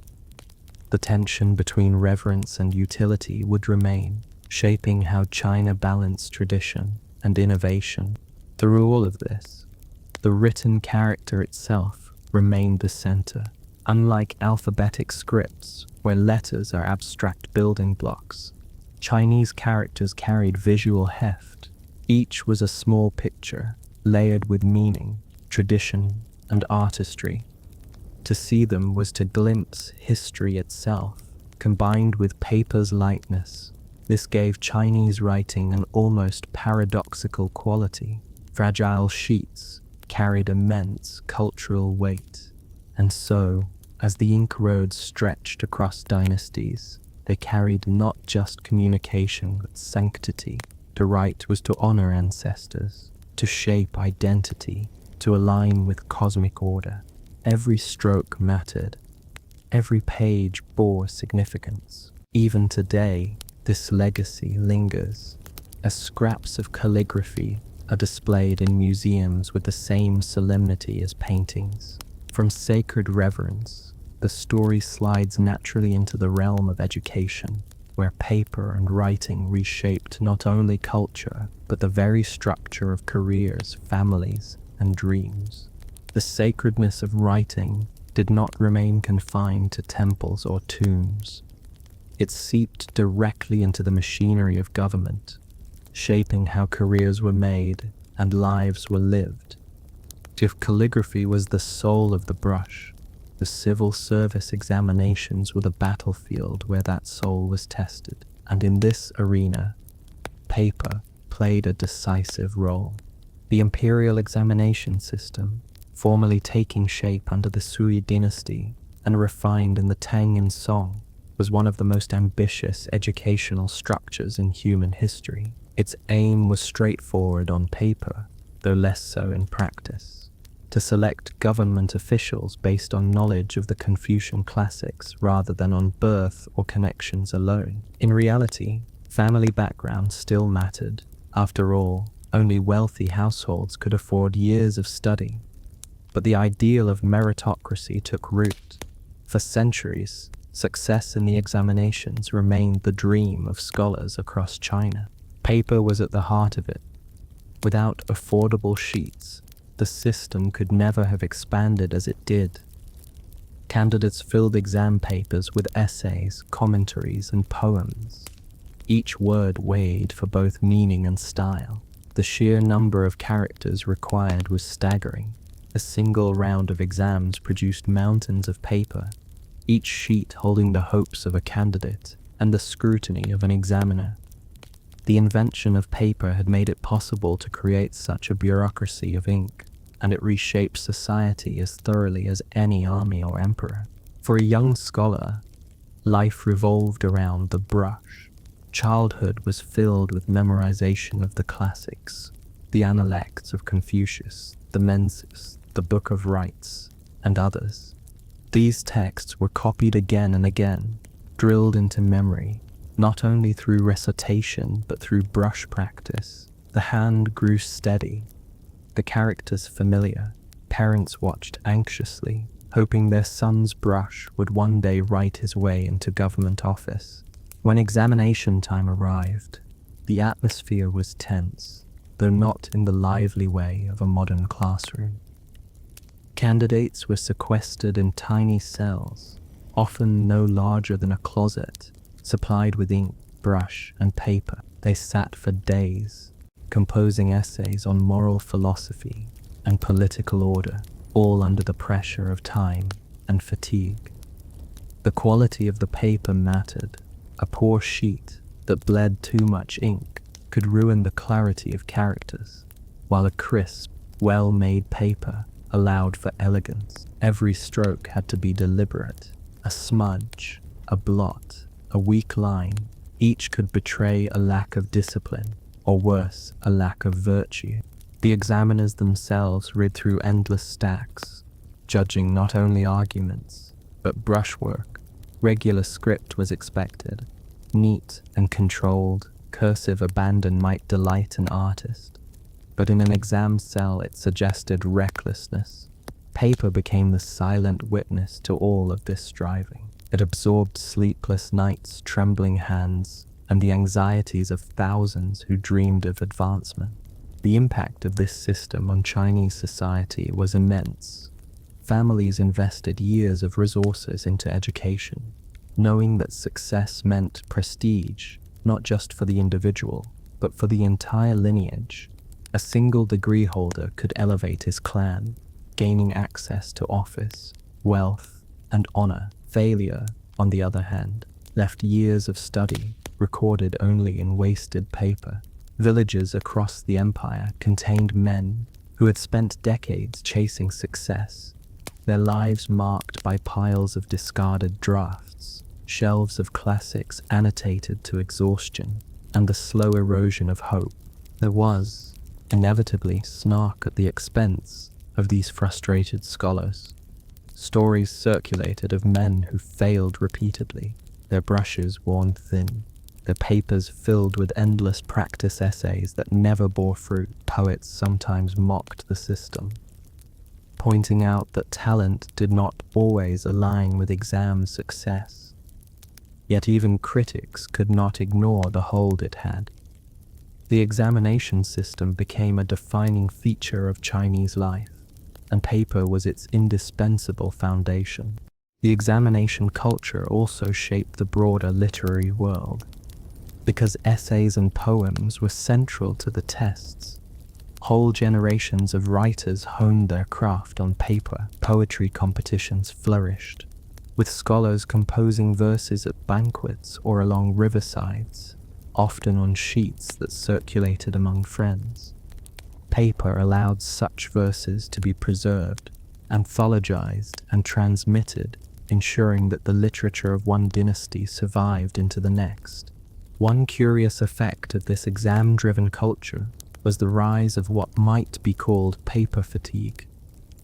Some scholars, after decades of writing, grew weary of characters marching across sheets. They turned instead to painting, using the brush to capture landscapes and bamboo groves. The same skills, control of pressure, rhythm of stroke, applied, but the result was visual rather than textual. Literati painting thus grew directly out of the culture of calligraphy and examinations, a reminder that paper hosted not only words but images, sometimes as a refuge from too many words.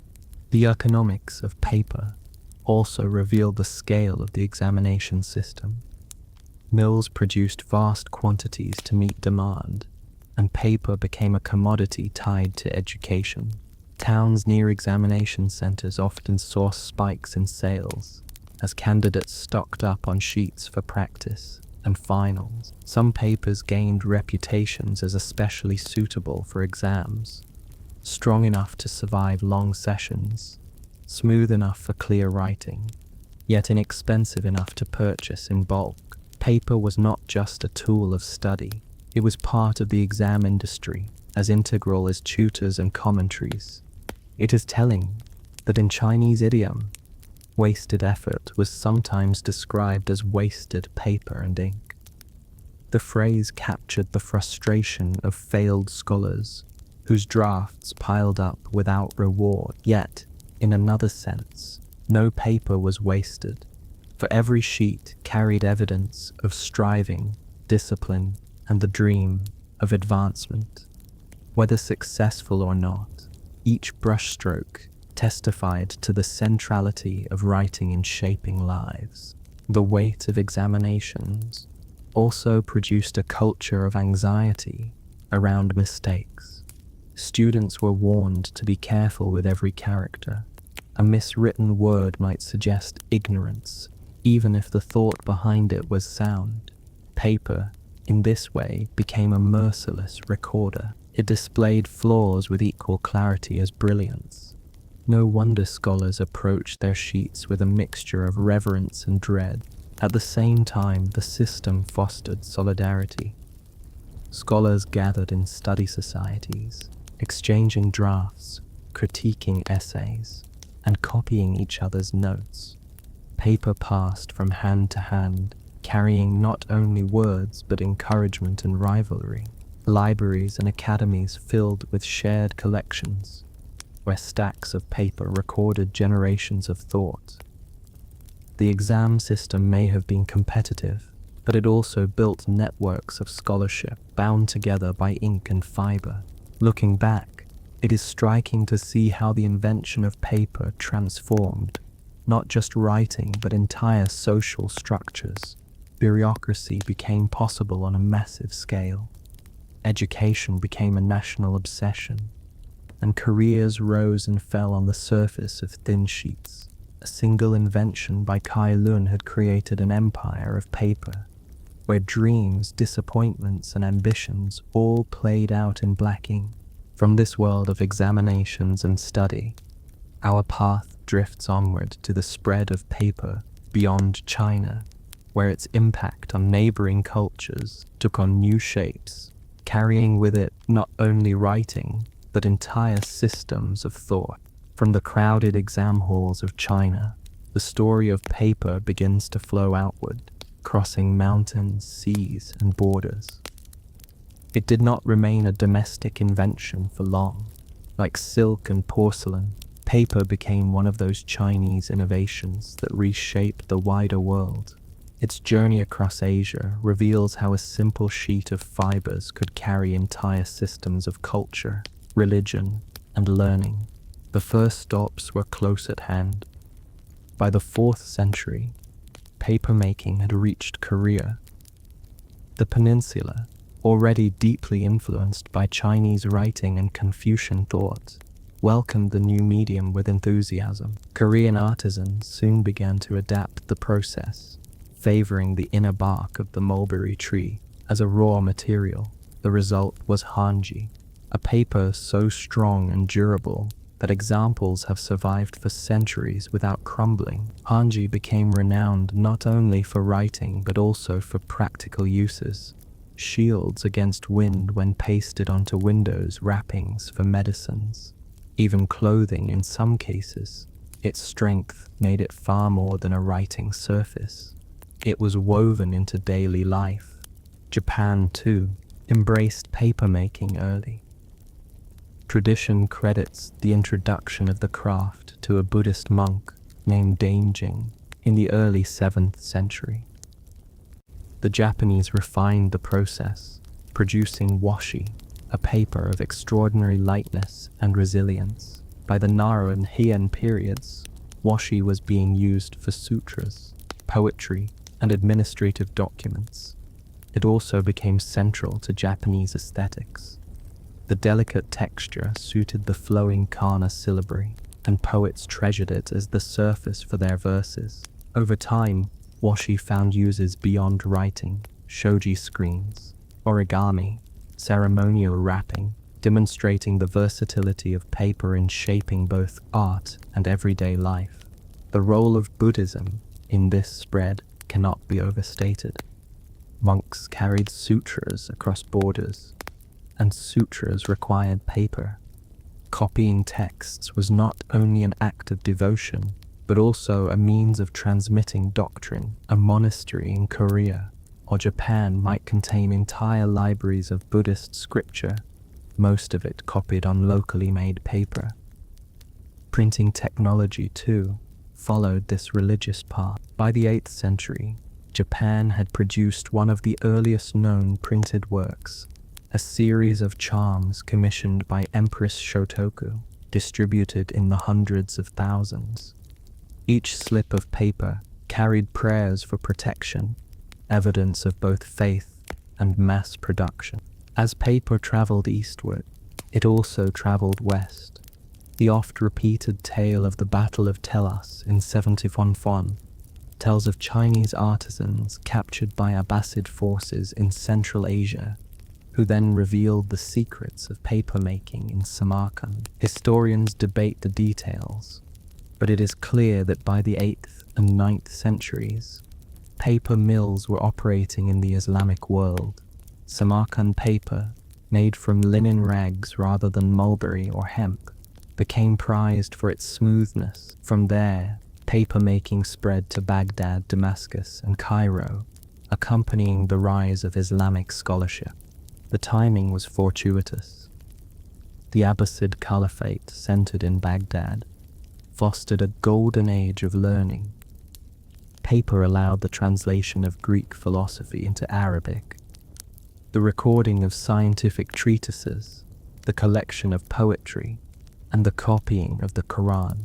Without paper, the house of wisdom and other centers of learning might have been smaller, less enduring. With it, they flourished. Scribes no longer relied solely on expensive parchment.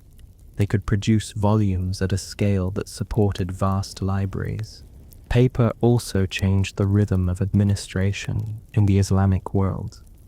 Governments could issue more decrees, collect more records, and preserve more correspondence. Merchants could keep contracts and account books more easily. In short, paper supported the expansion of trade and bureaucracy just as it had in China. The ink roads were not limited by cultural borders. They adapted themselves to each society's needs. By the 10th and 11th centuries, paper was known across much of Eurasia. It reached India, where scholars used it alongside palm leaves. It reached Byzantium, where it competed with parchment. And slowly, inch by inch, it reached Europe. At first, European scribes were skeptical, preferring the durability of animal skins, but paper's cheapness and lightness eventually won out, especially as demand for books increased. By the 13th century, paper mills in Spain and Italy were producing sheets that would later feed the presses of Gutenberg. Back in East Asia, the spread of paper carried subtle but lasting consequences. In Korea, the durability of hanji meant that historical documents and family genealogies were preserved with remarkable longevity. Some genealogical records stretch back centuries without gaps, thanks in part to paper that refused to crumble. In Japan, the aesthetics of washi shaped not only literature but architecture and ritual, embedding paper into cultural identity. China, meanwhile, continued to refine production, producing varieties of paper suited to painting, calligraphy, or printing, each prized for its qualities. The diffusion of paper-making also created a web of trade and knowledge exchange. Craftsmen moved between regions.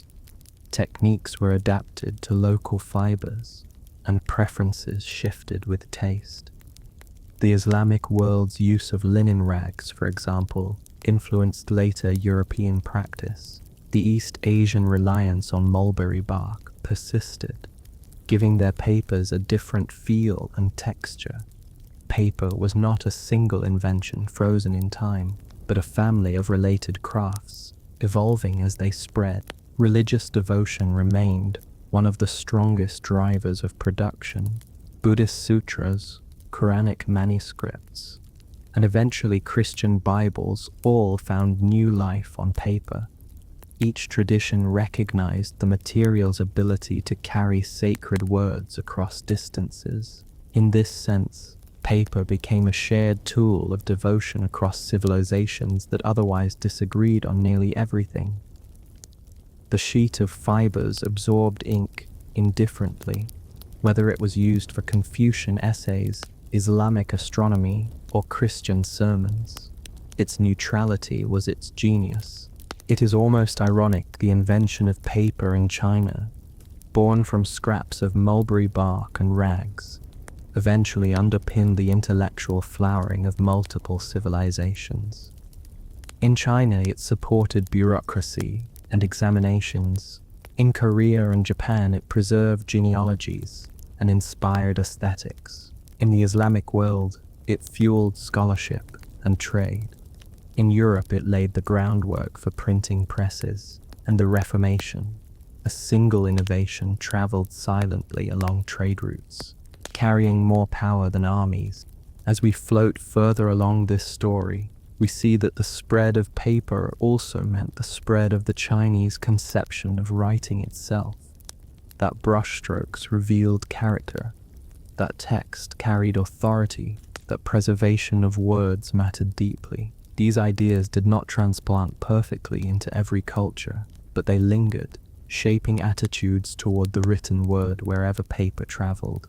And eventually, the ink roads brought not only paper but the marriage of paper with mass printing, setting the stage for revolutions in knowledge that would reshape entire continents. As paper spread across Asia and into the Islamic world, China itself continued refining another transformative craft, printing. If paper was the canvas, printing was the press that multiplied words beyond the reach of any single brush. Together they changed the scale of learning, turning what had once been the possession of elites into something that could quietly seep into broader layers of society. Woodblock printing remained the backbone of Chinese publishing for centuries. Its logic was simple, but demanding. Craftsmen carved each page of text in reverse on a flat wooden block, once inked and pressed with paper. The block yielded a clean impression. The blocks could be stored and reused, though they wore out with time. The carving required skill and patience, but once complete, the efficiency was undeniable. Dozens, even hundreds of copies could be made in the time it would take a scribe to finish one. The earliest surviving masterpiece of this method is the Diamond Sutra of 80 sect, discovered in the cave libraries of Dunhuang. The scroll, nearly 16 feet long, was both practical scripture and work of art, its text accompanied by a woodcut illustration of the Buddha teaching. Its preservation feels almost accidental, but it reveals how advanced Chinese printing already was at a time when most of the world still depended on handwritten manuscripts. Buddhism was an eager patron of printing. Temples needed multiple copies of sutras for chanting, study, and distribution. Monks saw printing as a form of merit-making. The more text they spread, the more spiritual benefit accrued. The Tang and Song dynasties thus witnessed the blossoming of Buddhist publishing, with entire canons reproduced on paper. Libraries of printed sutras grew vast, dwarfing what could ever have been achieved by hand copying alone. The Song dynasty, in particular, became a golden age of printing. Beyond religious works, Confucian classics, histories, encyclopedias, and medical texts rolled off the blocks. Scholars compiled massive reference works, knowing that printing made it feasible to preserve and circulate them. One of the most impressive was the complete Tang poems, an anthology that would have been nearly impossible to reproduce widely without printing. Paper and block together created a quiet revolution. Knowledge no longer depended solely on fragile chains of handwritten copies, but could be multiplied reliably across regions. Printing also changed the rhythm of education. Examination candidates now had easier access to commentaries and study guides. Schools could supply students with standard texts, ensuring consistency of learning. Families that could never have afforded silk manuscripts could now purchase paper books, even if only modest ones. Literacy slowly spread, not in sudden leaps but in steady drifts, as access to written material became less exclusive. Art, too, embraced printing. Illustrated manuals appeared, guiding painters and calligraphers in techniques. Popular fiction began to circulate, written in vernacular language rather than the lofty classical style. Storytellers, who once performed aloud in markets, could now hand out printed versions of their tales.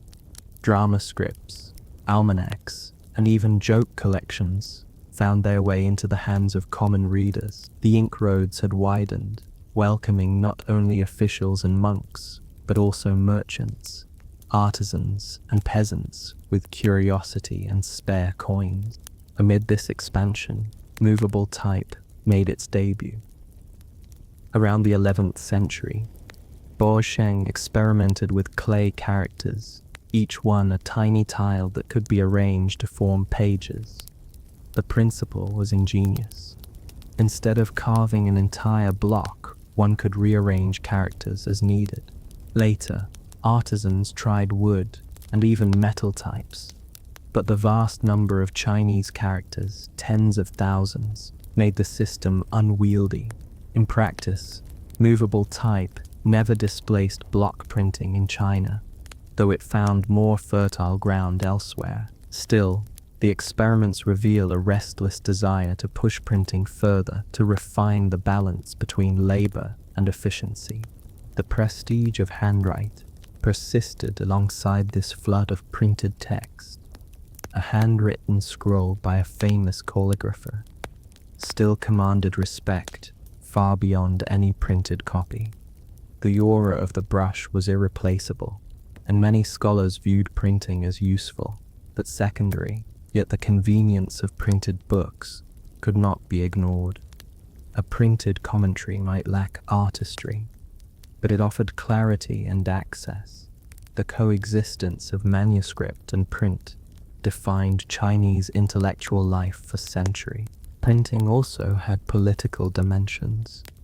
Dynasties used it to circulate laws, edicts, and moral tracts, ensuring uniformity across vast territories. During the Song, the government even undertook massive publishing projects to print standardized editions of the Confucian canon, hoping to cement orthodoxy.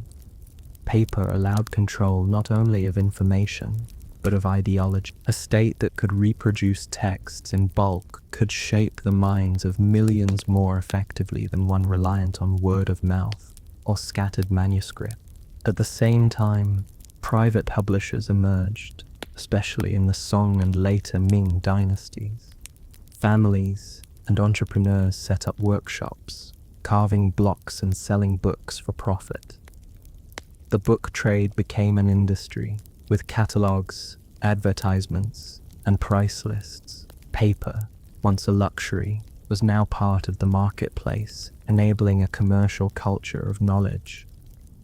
A literate artisan might save to buy a novel, while a wealthy merchant might amass a library. The democratization was uneven, but undeniable. The materiality of paper remained central.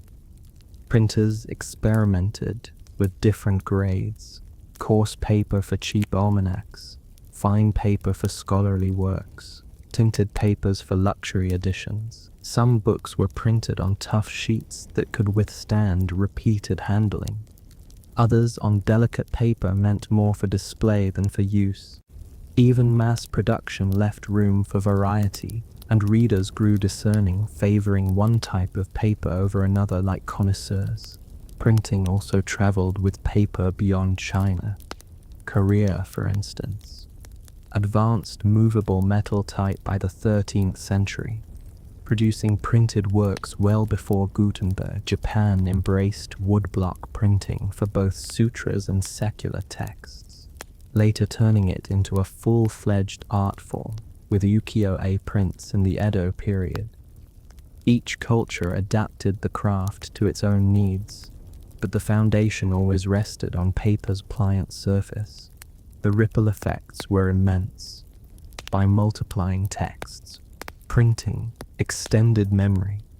A dynasty might fall, but its history survived, in copies scattered across libraries.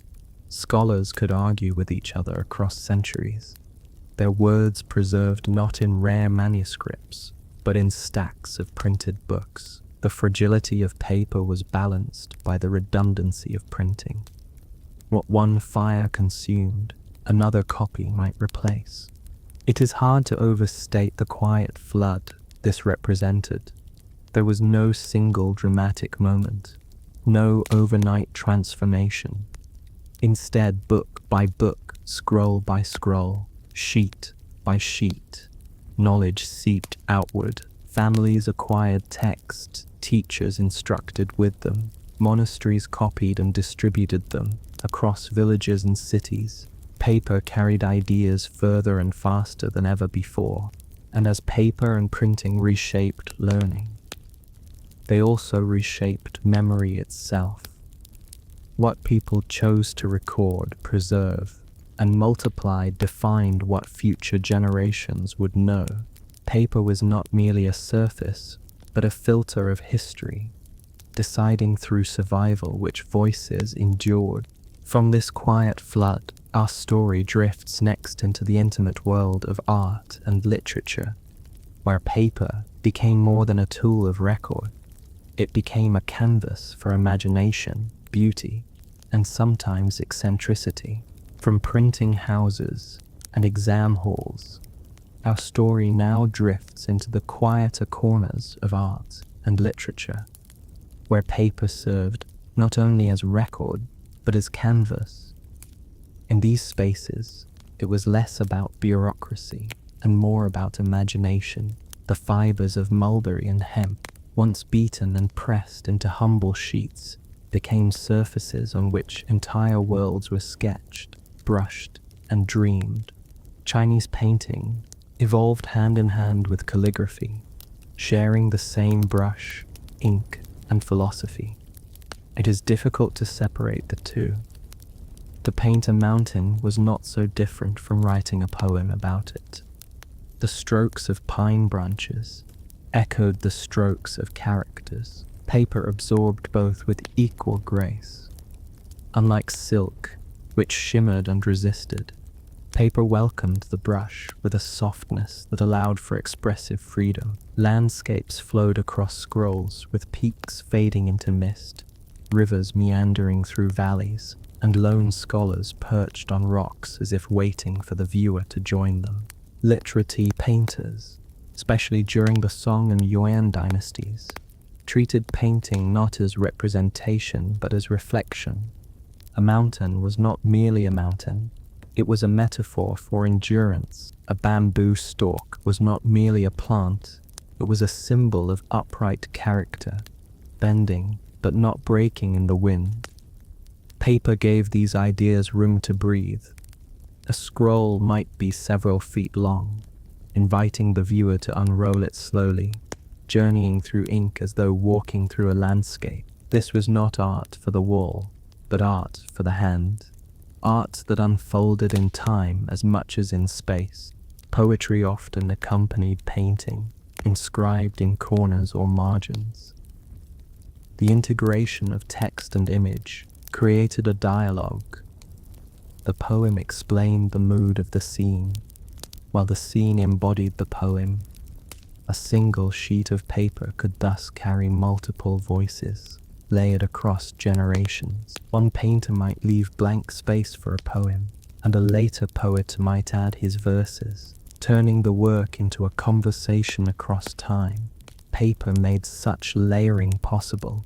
It was not merely passive but receptive, willing to hold additions without protest. Calligraphy itself, of course, was considered art. Some calligraphers intentionally blurred the line between writing and painting, using bold strokes that bordered on abstraction. Others cultivated delicate styles, their characters arranged like dancers in precise formation. Collectors valued these sheets as treasures, framing them, mounting them, or preserving them in albums. The physicality of paper, light, fragile, yet enduring, made it ideal for this reverence. It was precious enough to treat with care, but common enough to circulate widely. The aesthetics of paper even shaped literary culture. Poets selected particular types of paper for particular moods. Coarse paper for rustic poems, tinted paper for refined verses, scented paper for romantic exchanges. Lovers sometimes wrote on folded sheets that carried not only words but fragrance, transforming the act of reading into a sensory experience. A piece of paper was never merely a neutral background. It was part of the message itself. In Japan, this sensibility developed with particular intensity. Poets of the Heian court wrote their waka verses on washi, decorated with gold flecks, colored dyes, or patterns of clouds. The paper became as expressive as the poem, a subtle signal of tone and intention. Diaries and romances, like the tale of Genji, were copied on sheets of exquisite beauty, their surfaces enhancing the elegance of the narrative. To read such works was to encounter not only story but material artistry. Korea, too, prized the durability of hanji, using it not only for official documents and literature but for crafts. Paper dolls, kites, fans, and lanterns filled households, reminding people that paper was woven into every corner of life. Its strength allowed it to endure folding and bending, and its texture carried an earthy warmth that balanced refinement with practicality. As paper spread westward, similar transformations occurred. In the Islamic world, the Quran was copied with extraordinary care onto paper, its pages illuminated with gold and lapis. Poetry anthologies and scientific treatises were bound in handsome volumes, their margins filled with commentary. In Europe, once paper mills took root, manuscripts shifted gradually from parchment to paper, and the stage was set for the printing press of Johannes Gutenberg. The Reformation, the Renaissance, the scientific revolution, all of these depended in part on the quiet pliability of paper. Back in China, paper even extended into realms beyond writing and art. Paper money appeared in the Tang dynasty and spread in the Song, representing one of the earliest known uses of fiat currency. To hold a slip of paper that claimed to equal a string of coins required trust, but the convenience proved irresistible. By the Yuan dynasty, under Mongol rule, paper currency had become standard, a reminder that the same sheets carrying poems and sutras could also carry commerce. Paper also found a role in ritual. Burned offerings of paper objects, houses, servants, even clothing were sent to the dead in the afterlife. The practice continues in parts of East Asia today, where shops sell paper cars, paper cell phones, even paper credit cards, all destined for the flames. The symbolism is simple. What is destroyed in fire is believed to reappear in the other world. Once again, paper serves as vessel, bridging seen and unseen. For all its fragility, paper has endured as one of humanity's most transformative inventions.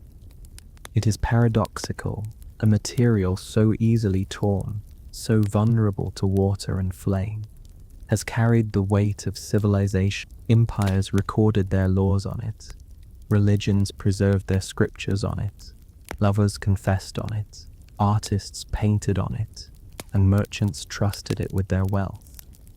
Its very weakness forced societies to care for it, to store it, to copy it, to reprint it, and through this cycle of preservation, paper became stronger than bronze, more enduring than stone. When we trace the ink roads of ancient China, we are not only tracing a material, we are tracing a philosophy, that words matter, that memory deserves preservation, that beauty lies in the stroke of a brush across a receptive surface. Paper was the silent partner in this journey, never demanding attention, yet always enabling it. Without it, calligraphy would have lacked its stage, examinations their medium, printing its mass, and art its pliant canvas. And so, the story of paper is less about invention than about transformation. From Kai Lun's pulp of mulberry and rags, to the bound volumes of scholars, from sutras rolled in caves, to novels passed in markets, from charms burned in temples to banknotes circulating in cities, paper carried not only ink, but humanity itself. Its roads stretched across time and space, weaving together empires, religions, and imaginations. Even now, in a world where screens glow and keyboards clatter, a single sheet of paper still carries a quiet magic. It invites the brush, the pen, the fold, the flame. It reminds us that fragility can endure, that silence can hold weight, and that sometimes the simplest inventions are the ones that most profoundly shape the course of history. Endings are never final, they're stepping stones. The past leaves us clues, echoes, and whispers that carry us straight into the next twist in the long, unbroken chain of history. This is the hidden tunnels of Cappadocia, cities beneath the earth, beneath the dry, sun-baked plateaus of central Turkey, lies a world that once carried as much life as the villages above it. When you look out over Cappadocia today, with its valleys carved into odd shapes, and its cliffs pitted with soft volcanic tuff, you might think only of postcards, balloons drifting lazily at dawn, or strange spires called fairy chimneys. But buried under those spires is an entirely different story. A story of people carving their existence straight into the earth, tunneling down and sideways, as if deciding that gravity itself was negotiable. It was here that humans created whole underground cities, with streets, kitchens, wineries, and stables stacked one beneath the other, all hidden from the hostile world outside. The story of these subterranean cities begins with the geology of the region. Millions of years ago, Cappadocia was a chaos of volcanic eruptions. The eruptions left behind soft stone, easily eroded by wind and rain. The same softness that allowed rivers to carve valleys also meant that a determined human with a simple tool could hollow out a chamber. If the mountain gave you walls that felt like packed sand, you could scrape them into a home.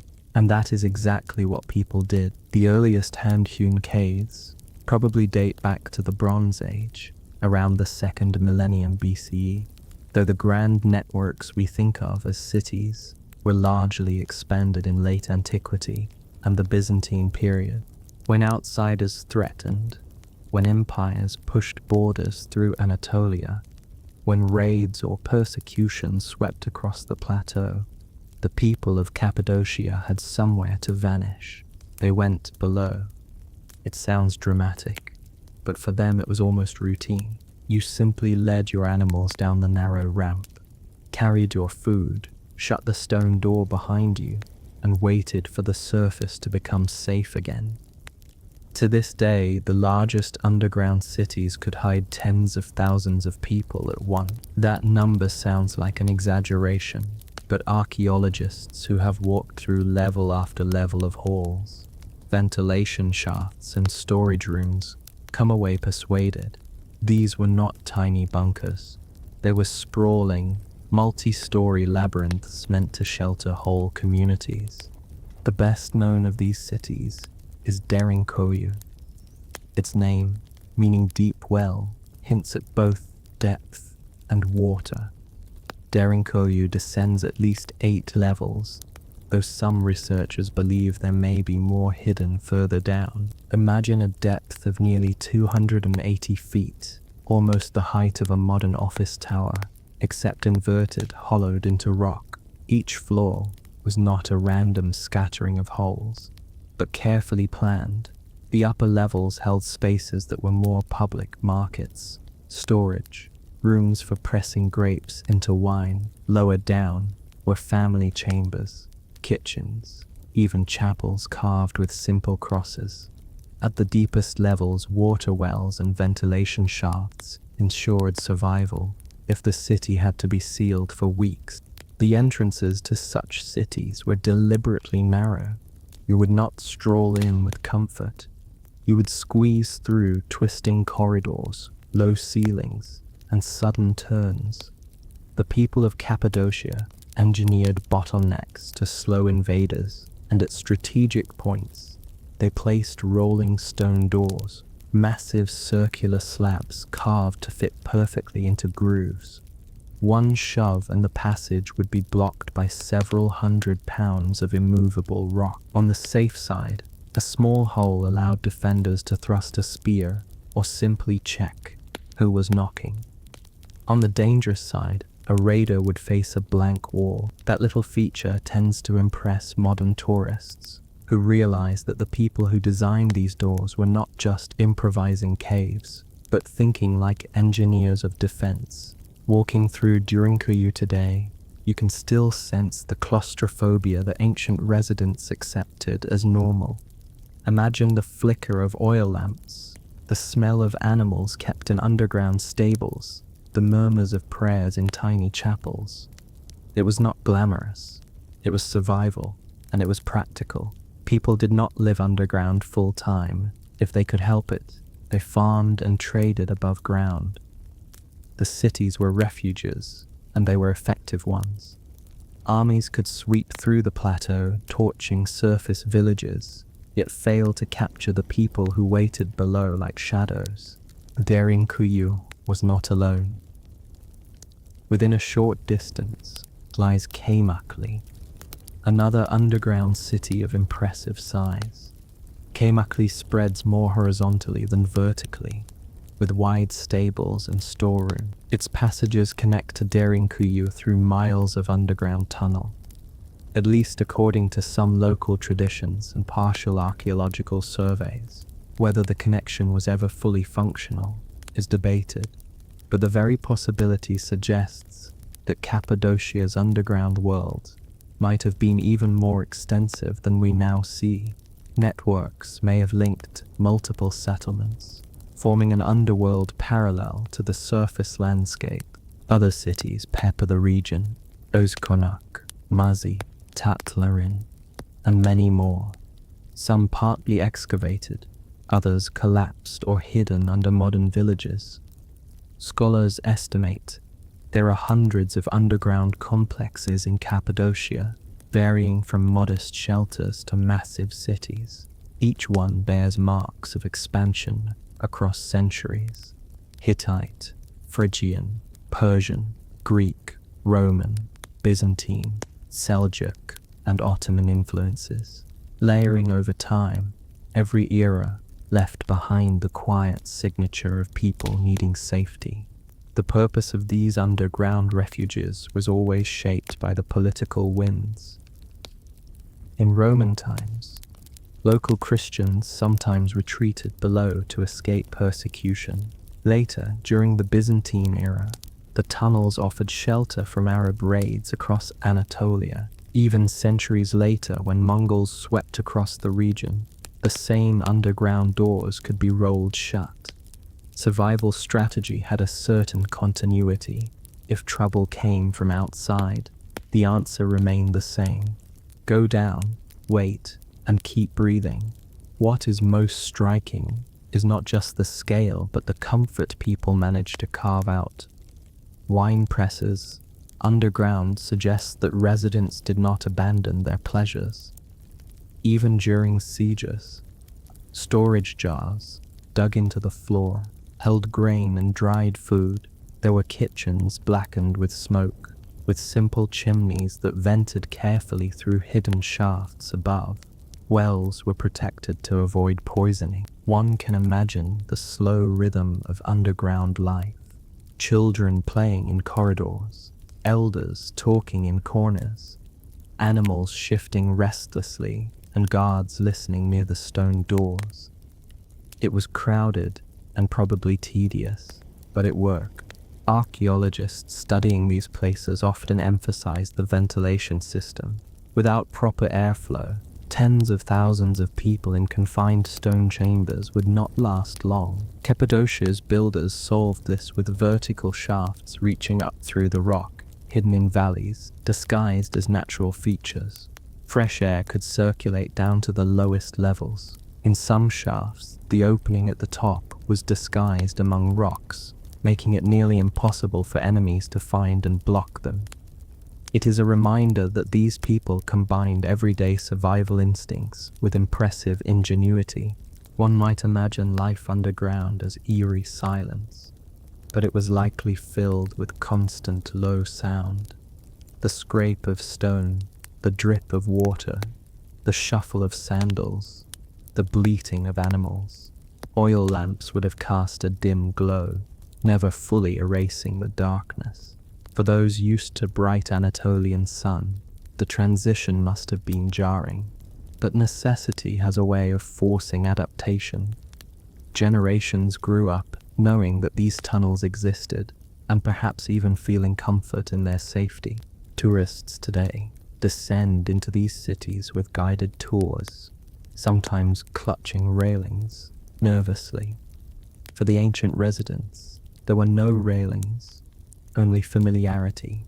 The stone steps worn smooth by centuries of feet show how frequently people used them. These were not occasional bunkers, dusted off once in a century. They were integral to community planning. Above ground, people built churches with frescoes, carved monasteries into cliffs, and tended vineyards.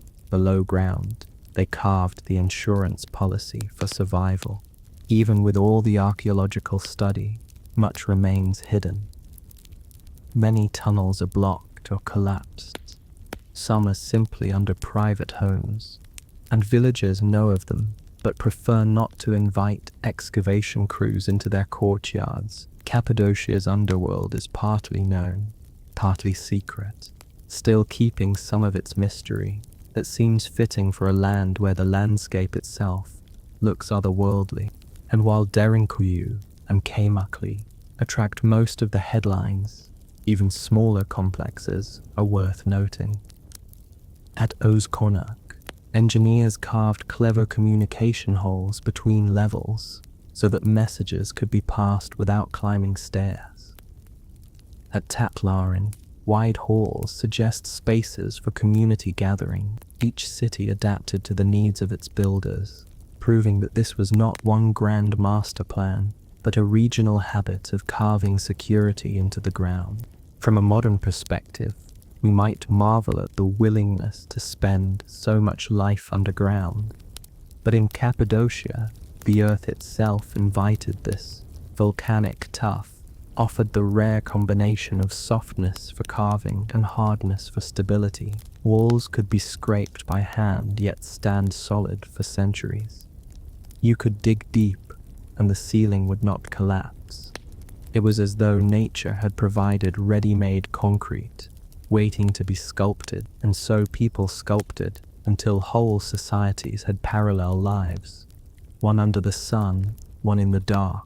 Drifting further into the story, one sees how these underground cities are not only about fear, but also about resilience. They are monuments to human stubbornness, to the quiet determination that if the surface world grows hostile, life will continue anyway, even if it means carving out rooms beneath your vineyard. The fairy chimneys above may look whimsical, but the tunnels below tell the sober story of endurance.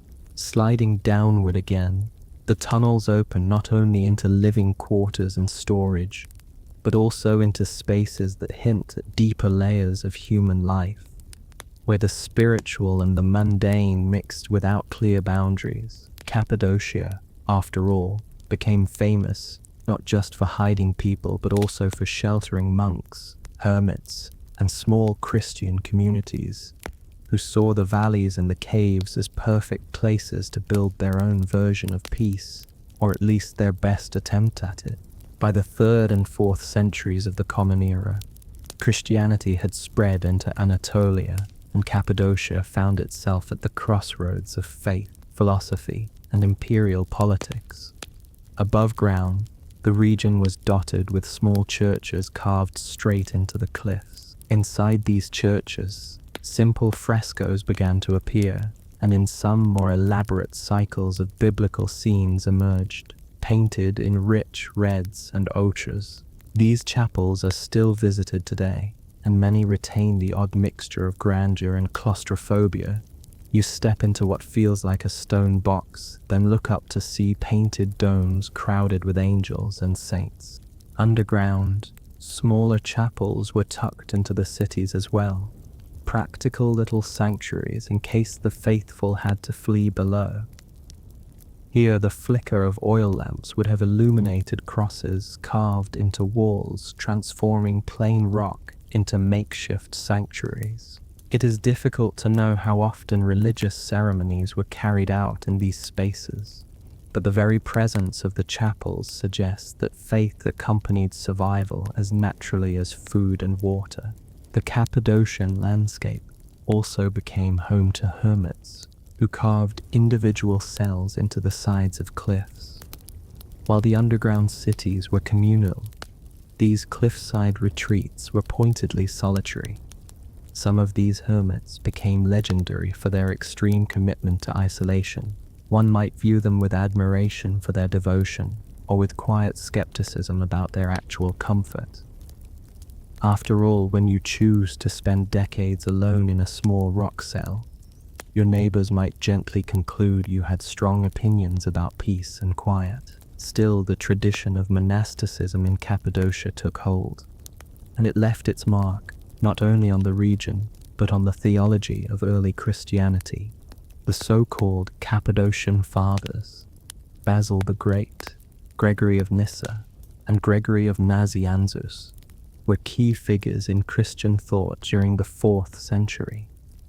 They did not live in the underground cities per se, but the geography of Cappadocia shaped their lives. Basil, for example, encouraged monastic communities that balanced solitude with communal life. His rules for monastic living became influential far beyond Anatolia. It is a quiet irony that the same region known for subterranean labyrinths also became known for theological labyrinths. Long debates about the nature of the Trinity hammered out in writings that would echo through Christian history, while monks debated in cloisters and hermits retreated into caves. Ordinary people continued to use the underground networks as needed. The dual existence of Cappadocia, monastic above, defensive below, gave the land a layered identity. Outsiders often found the terrain confusing, both physically and culturally. Raiders, expecting easy plunder, could find empty villages, the inhabitants hidden beneath their feet. Imperial officials might encounter monks who spoke of divine mysteries, while living in caves that looked more like fortresses. Archaeological studies of the underground cities sometimes reveal unusual details that hint at daily life. One chamber might show blackened ceilings where cooking fires burned. Another might contain deep pits lined with plaster, likely for storing grain or fermenting wine. A narrow corridor may widen suddenly into a large communal hall, perhaps used for meetings, worship, or simply waiting together for danger to pass. The rock itself preserves a strange intimacy. There are no written records from the hands of the people who lived here, no diaries left in the tunnels, yet the carved spaces act like a kind of stone journal, recording choices in architecture, layout, and survival strategy. One of the most remarkable aspects remains the sheer scale of coordination needed. To dig a multi-level city like Tranquil, people had to remove enormous volumes of stone. It was not glamorous stone like marble that could be carved into statues and exported. It was simply tough, soft, and crumbly. So where did all the debris go? Archaeologists suggest that much of it was carried to the surface and quietly spread out over fields or valleys, blending back into the landscape. The builders managed to hide not only themselves, but also the evidence of their digging. It is as if they erased their own footprints while retreating underground. The engineering of wells and water systems was equally sophisticated. And during Kua, for example, certain wells were accessible only from underground, not from the surface. This meant that even if attackers controlled the village above, they could not poison the water supply of the people hidden below. The design was defensive at every level, from narrow tunnels to secure wells, yet it was also practical, ensuring that life underground was sustainable for more than a brief stay. Another subtle feature is the way ventilation shafts doubled as communication channels. In some cities, small holes allowed sound to carry between levels. Imagine calling down through the rock to ask whether the lower floors needed supplies, or whether everyone was accounted for. In times of crisis, such communication could mean the difference between panic and order.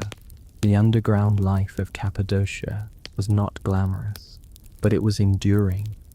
If one tries to picture it, perhaps the best comparison is to think of a community sheltering in a subway system during bombardment, but stretched across centuries. The tunnels offered a kind of collective insurance policy. You hoped you would not need to use them often, but you knew they were there. And when you did use them, you trusted that your ancestors had dug deeply enough and cleverly enough to keep you safe. Above ground, the fairy chimneys and cave houses continued to shape local culture.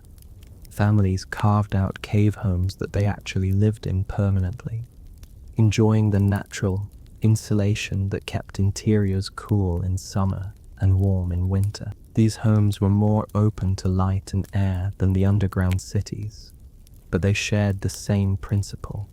turned the landscape itself into architecture. If you lacked lumber or marble, you simply dug your house into the mountain. Visitors centuries later sometimes mistook these cave dwellings for primitive or impoverished, yet they were efficient, comfortable, and sustainable in a way that modern buildings often envy. The continuity of use is striking. People in Cappadocia lived in rock-cut homes for millennia, adjusting them, repainting them, and expanding them as needed. Even today, some villages still maintain homes carved into the cliffs, though now they may install electricity, running water, and modern kitchens. In this sense, the line between ancient and modern is thinner than expected. The caves are not just archaeological relics, they remain part of human life in Cappadocia. Tourism has, of course, transformed many of these spaces. Underground cities, once sealed off for survival, are now open to guided groups with flashlights and cameras. Chapels once used by monks are visited by tour buses. It is a strange twist of history. What was once hidden and secret has become a highlight for travelers. Yet even with electric lights and safety railings, the tunnels retain a sense of hush. Visitors often lower their voices instinctively, as though the walls themselves still carry the memory of past dangers and whispered prayers. The question of exactly how many people these underground cities held remains debated. Some estimates run into the tens of thousands for tranquil, though more cautious voices suggest smaller numbers. Archaeology rarely deals in precise figures, and the truth may be somewhere in between. What is certain is that entire communities could vanish below ground, with food, animals, and water supplies sufficient for extended stays. In an era when survival often depended on mobility, running, hiding, or fleeing, Cappadocia offered a rare kind of stability. You did not have to leave your land, you just had to burrow into it. There is something both humbling and slightly humorous about this solution. Elsewhere in the world, fortresses were built higher and higher, with towers meant to dominate the landscape. In Cappadocia, the instinct was the opposite. When threatened, go down. Do not advertise your strength. Erase your presence. Build not towers, but tunnels. It is almost the architectural equivalent of curling up under a blanket and waiting for the noise to pass. And in a land plagued by centuries of invasions, that strategy proved surprisingly wise.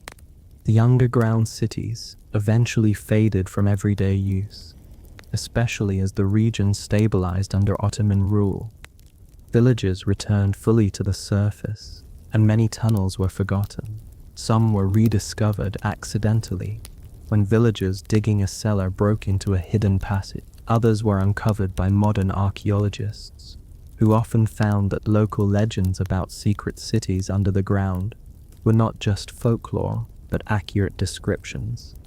Cappadocia's underworld was never entirely lost. It simply waited quietly until the right moment to re-emerge. As one drifts further through this history, the strangeness of Cappadocia begins to feel less strange. It was a region where geology, necessity, and ingenuity combined. The stone invited carving. The invasions demanded hiding. The people responded by making the earth itself their architecture. It is not the kind of history filled with battles or dramatic heroes, but it is filled with persistence, and sometimes persistence is the most remarkable story of all. Sliding downward again, the tunnels open, not only into living quarters and storage, but also into spaces that hint at deeper layers of human life, where the spiritual and the mundane mixed without clear boundaries. Cappadocia, after all, became famous not just for hiding people, but also for sheltering monks, hermits, and small Christian communities who saw the valleys and the caves as perfect places to build their own version of peace, or at least their best attempt at it.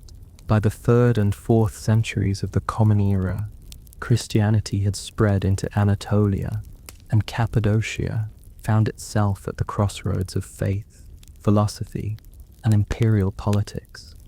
Above ground, the region was dotted with small churches carved straight into the cliffs. Inside these churches, simple frescoes began to appear, and in some, more elaborate cycles of biblical scenes emerged. Painted in rich reds and ochres, these chapels are still visited today, and many retain the odd mixture of grandeur and claustrophobia. You step into what feels like a stone box, then look up to see painted domes crowded with angels and saints. Underground, smaller chapels were tucked into the cities as well, practical little sanctuaries in case the faithful had to flee below. Here, the flicker of oil lamps would have illuminated crosses carved into walls, transforming plain rock into makeshift sanctuaries. It is difficult to know how often religious ceremonies were carried out in these spaces, but the very presence of the chapels suggests that faith accompanied survival as naturally as food and water.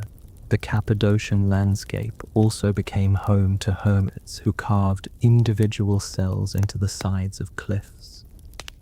While the underground cities were communal, these cliffside retreats were pointedly solitary. Some of these hermits became legendary for their extreme commitment to isolation. One might view them with admiration for their devotion, or with quiet skepticism about their actual comfort.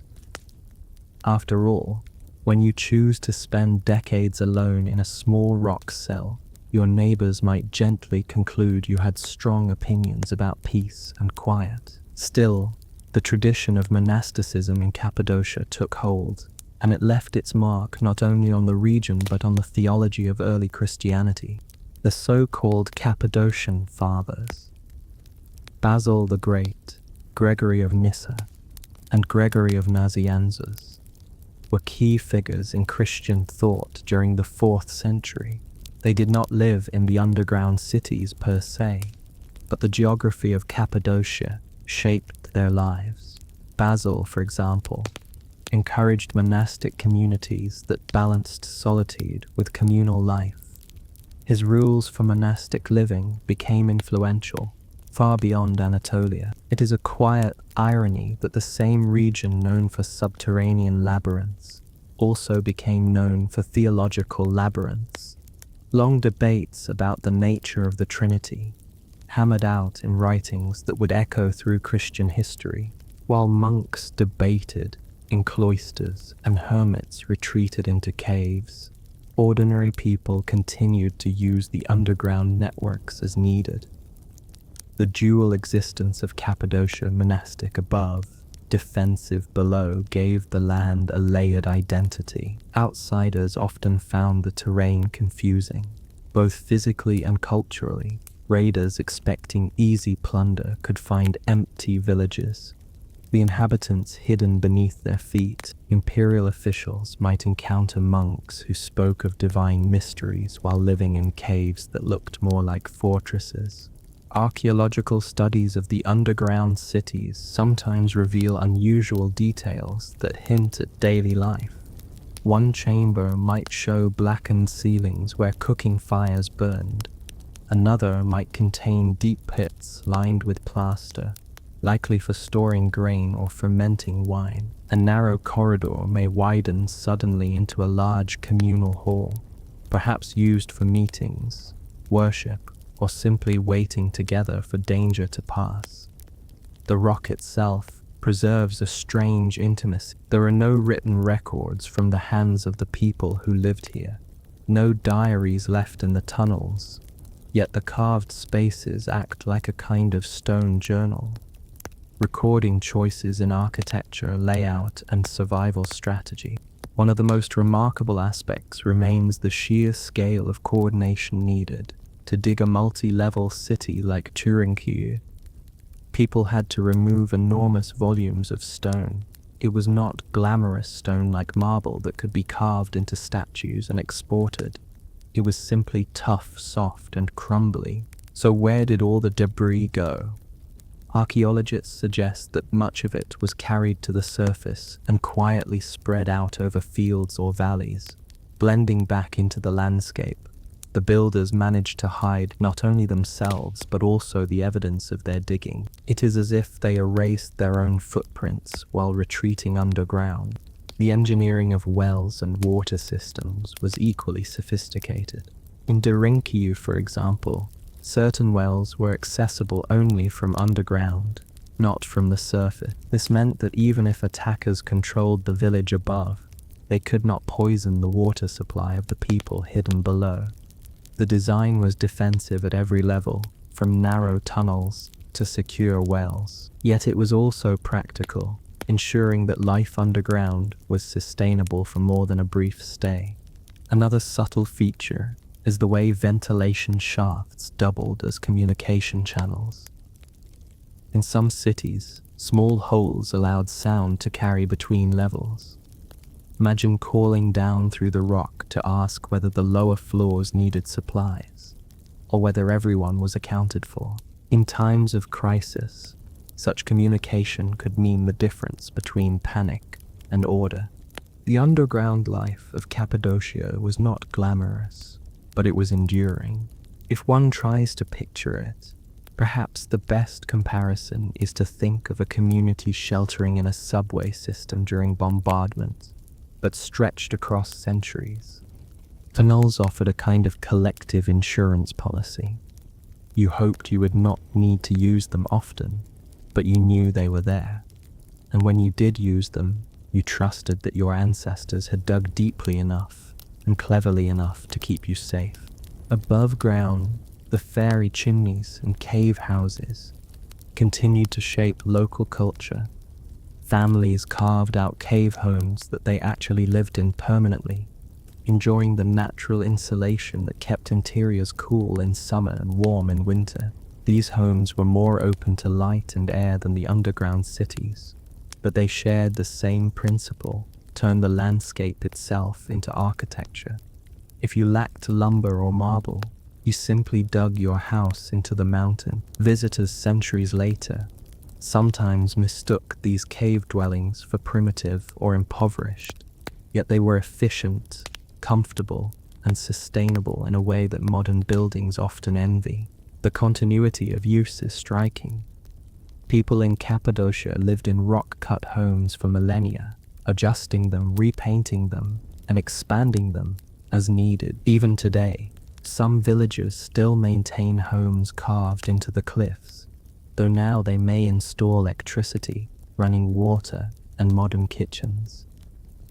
In this sense, the line between ancient and modern is thinner than expected. The caves are not just archaeological relics, they remain part of human life in Cappadocia.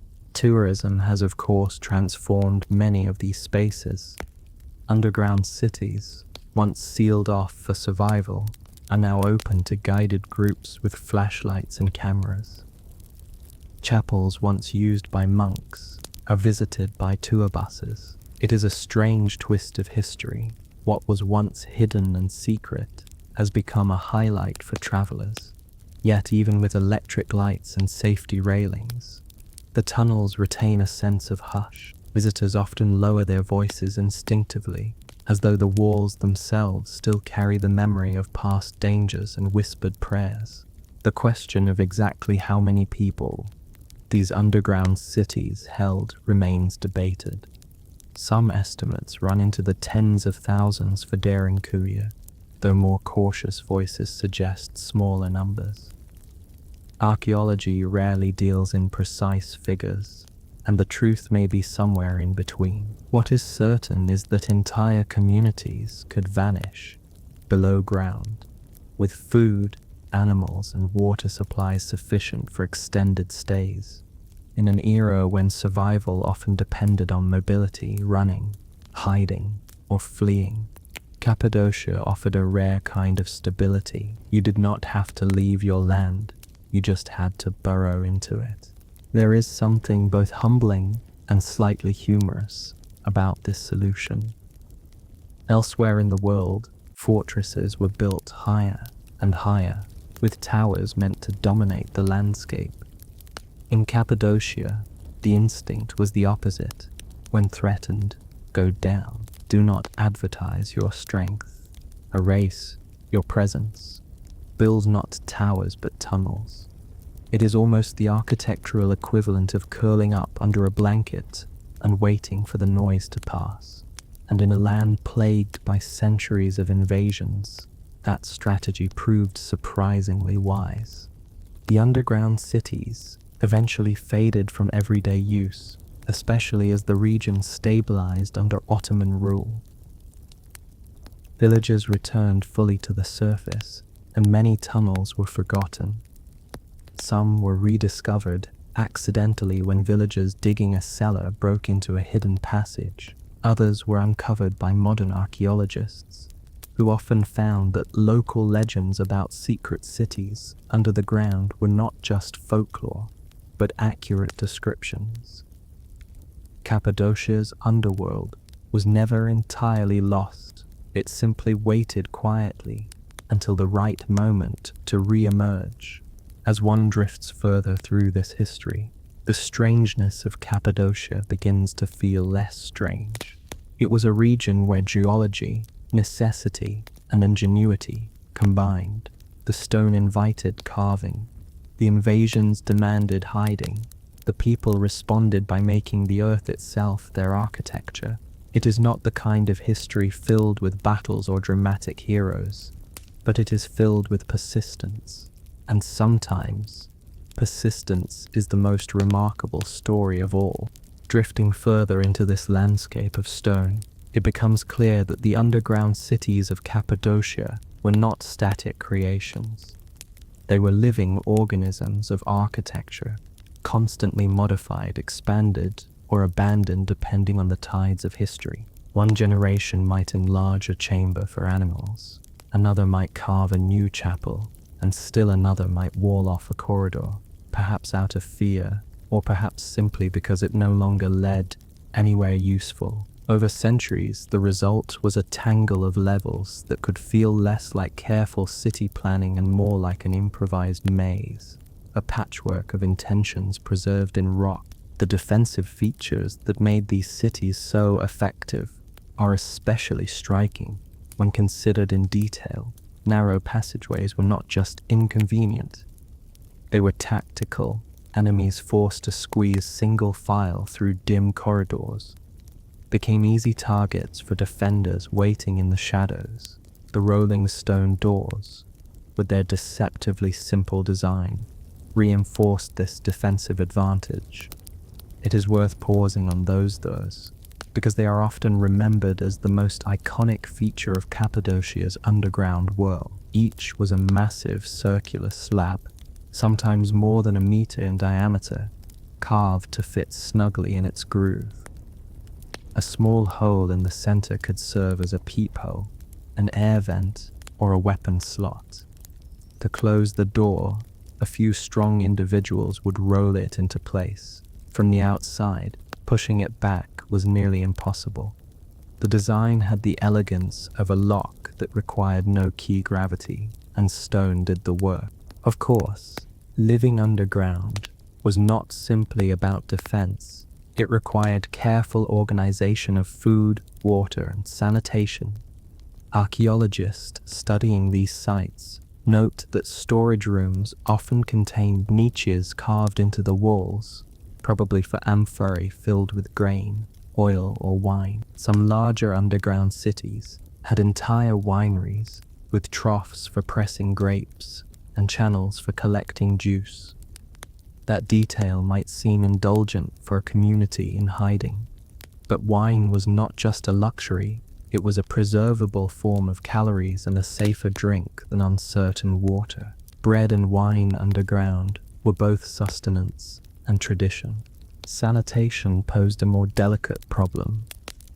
Some underground cities included designated latrine areas, with waste channeled into pits or discarded through shafts leading to distant parts of the valleys. The solutions were pragmatic, if not glamorous. These people were not imagining a perfect utopia below the ground. They were carving out the minimum requirements for survival, and then refining them as much as conditions allowed. Another fascinating detail is the presence of stables within these subterranean networks. Horses, donkeys, and sheep were critical to survival, and leaving them on the surface during a raid would have meant losing not only animals but also food, transport, and livelihood. So the people of Cappadocia brought their animals down into the dark with them.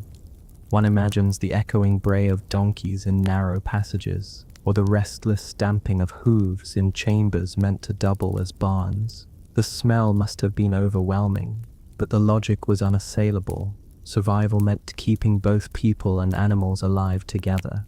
Life underground blurred the boundary between temporary refuge and semi-permanent settlement.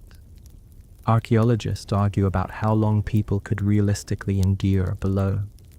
Some suggest weeks at a time, others think longer periods were possible, especially if supplies were well managed. It is unlikely that communities stayed underground year-round, since the fields above still needed tending, but the underground cities gave them the luxury of time to outlast an enemy raid, time to avoid the worst days of violence, time to wait until it was safe again to walk in the sunlight.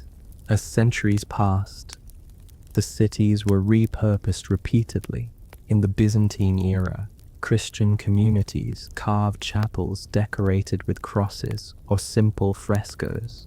Later, during periods of Arab-Byzantine conflict, the same tunnels became strategic refuges against raids. Centuries afterward, when Mongols swept across Anatolia, the doors rolled shut once more.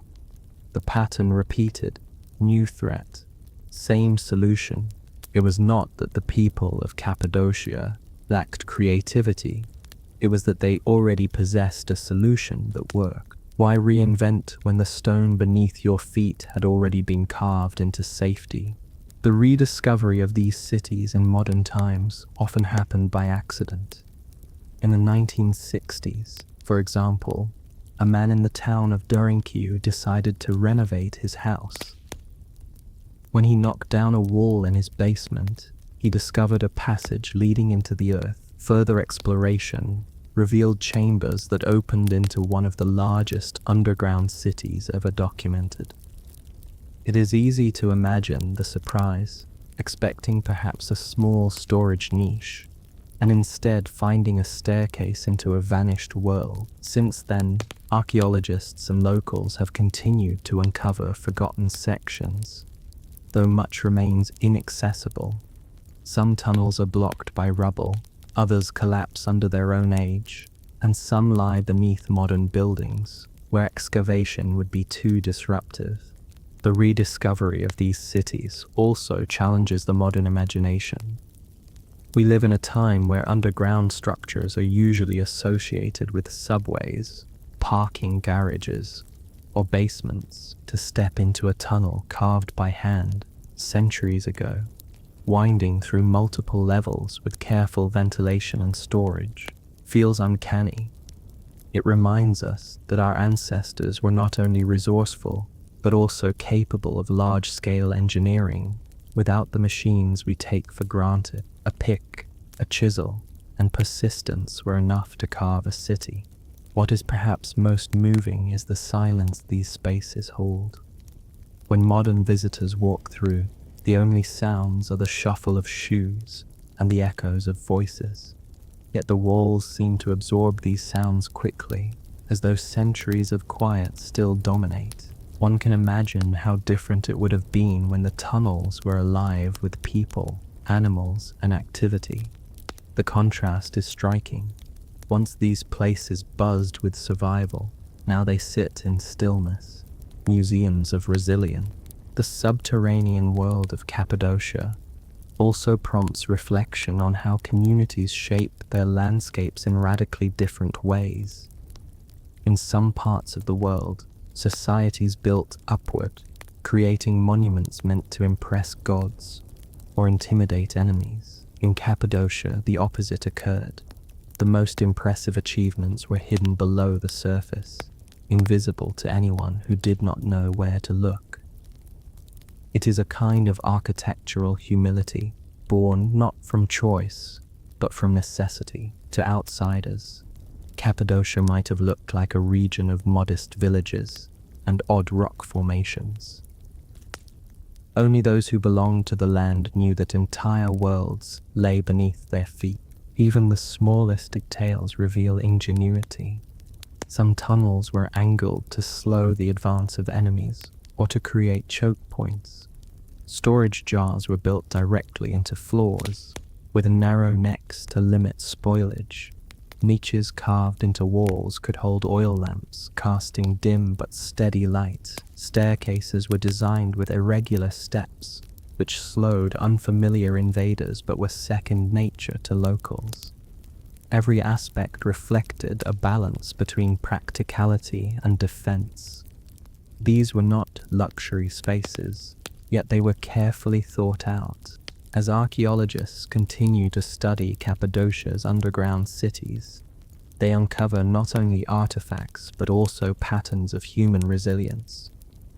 Pottery shards, tools, and traces of frescoes all hint at lives lived in shadow, yet fully human in their complexity. Children must have played here, families must have eaten together, prayers must have been whispered in hidden chapels. The absence of written records leaves gaps, but the architecture itself speaks volumes. It is architecture as autobiography, carved not in words but in stone. The long life of these underground cities eventually waned, but their legacy endures. They are reminders of a world where safety was uncertain, where survival demanded creativity, and where communities found a way to endure without leaving their land. They tell a story less about conquest and more about adaptation. And in that sense, they may be some of the most honest monuments humanity has left behind. Not built to impress, but built to endure, flowing further into Cappadocia's underworld. The impression deepens that these subterranean creations were less like static fortresses and more like layered palimpsests. Every century seemed to add a new feature or repurpose an old one, so that walking through today feels like slipping through a compressed history book, one without neat chapters. You might see a Byzantine cross scratched into a wall beside a chamber that had once held livestock, or stumble into a passage dug deeper during a later age when a new threat demanded more space. Each mark in the stone is both practical and historical, and together they weave a story of survival across ages. The Byzantine period was particularly transformative for Cappadocia. By the 4th and 5th centuries, the region had become a refuge not only from raids but also a crucible of Christian life. Monastic communities flourished, and cave churches were painted with frescoes that mixed local style with imperial iconography, while those bright frescoes mostly adorned above-ground sanctuaries. The underground cities carried echoes of that same religious fervor. Chapels carved into the deeper levels remind us that faith was never left behind, even when descending into darkness. The carved altars were humble, but they allowed communities to continue their rituals. The underground was not simply a hiding place, it was an extension of daily life, complete with its own sacred spaces. As centuries passed, Cappadocia's underground cities became entangled in the endless tug-of-war between empires. The Arabs launched raids into Anatolia during the 7th and 8th centuries, and the tunnels provided essential cover. Inscriptions and wall carvings from later Byzantine centuries suggest continued use, adapted for each new phase of conflict. For the inhabitants, history may have felt repetitive, new invaders arriving with different banners, old stone doors rolling shut in response. The constancy of fear bred constancy of practice. Go underground, wait, emerge, repeat as necessary. During the Seljuk and Ottoman eras, The underground complexes did not vanish entirely, but their role diminished. The Ottoman Empire brought a measure of stability to central Anatolia, and the need for vast subterranean refuges lessened. Villages above ground became safer, and the rock-cut homes in the fairy chimneys continued to thrive. Yet local communities did not completely forget the tunnels. Oral traditions passed down stories of hidden cities, and some entrances remained in use for storage or as cool refuges in summer. The underground world slipped into semi-obscurity, never entirely gone but no longer central to life. One cannot help but find a quiet irony in this fading. For centuries, the tunnels had been lifelines, sustaining entire populations through invasions and upheavals. Then, as politics shifted and new powers secured the region, the same tunnels became oversized cellars, repositories for food, or simply forgotten voids under the ground. What had once been the heart of survival was now reduced to rumor and memory, yet traces of their strategic brilliance lingered. Villagers remembered how stone doors could seal passages. Parents told children of times when ancestors vanished underground. The landscape itself preserved hints, with strange depressions or hidden shafts leading nowhere obvious. A traveler passing through might never notice, but those who lived in Cappadocia always knew that something lay beneath. When modern rediscovery began in earnest during the 20th century, it did more than astonish archaeologists. It reshaped how the world saw Cappadocia. Instead of being viewed only as a land of picturesque valleys and odd geology, it became recognized as the site of one of humanity's most ambitious networks of subterranean living. The Rinkiu and Kaymakli were excavated and opened to visitors, and suddenly the idea of thousands of people living beneath Anatolia entered popular imagination. Tourists walking through today might be tempted to romanticize the underground life, picturing it as a kind of hidden kingdom. The reality was less glamorous. Conditions were cramped, smoky, and noisy, with people, animals, and supplies crammed together. Illness must have spread quickly. Darkness was a constant companion, pierced only by small lamps. Yet for all the discomfort, the system worked. Generations survived because of it, and that pragmatic success outshines any fanciful visions. The engineering achievements deserve their own quiet admiration. Consider the ventilation shafts, again, tall, narrow, perfectly angled to allow fresh air deep into the lowest levels. Some shafts extended over 180 feet, disguised on the surface to avoid detection. Wells were similarly ingenious, often protected from outside interference. Grain storage chambers were carved into the rock, their shapes designed to minimize spoilage. Every detail suggests careful observation of daily needs, transformed into enduring solutions. Equally telling are the traces of communal organization. Large halls may have served as meeting spaces, where decisions were made about how long to stay underground, how to distribute food, or when it was safe to return above. These were not chaotic crowds huddled in darkness. They were communities with roles, responsibilities, and rhythms. The architecture implies structure, and structure implies governance. Even in the depths, people carried with them the same social order they maintained in sunlight. What lingers most strongly, though, is the sense of persistence. In a world where empires rose and fell with dizzying speed, the people of Cappadocia carved out a form of survival that endured through all of it. They did not need to win battles or seize capitals. They simply needed to wait, hidden beneath the plateau, until the storm passed. It is a form of resistance so understated it almost feels passive, and yet it works. Modern Cappadocia wears these layers openly now. The fairy chimneys attract photographers, the cave churches attract pilgrims and tourists, and the underground cities attract the curious who want to step into darkness and imagine the past. Guides explain the stone doors visitors duck through narrow tunnels, and everyone marvels at the ingenuity of ancestors who made their homes both above and below. It is history made tangible, carved into stone you can touch, but the true wonder lies less in the spectacle and more in the quiet endurance these places represent. The underground cities are not monuments to power, like palaces or pyramids. They are monuments to survival, carved by people who refuse to abandon their land, even when the world above seemed hostile. They are a reminder that history is not only about conquerors and empires, but also about ordinary communities finding ways to endure in extraordinary circumstances.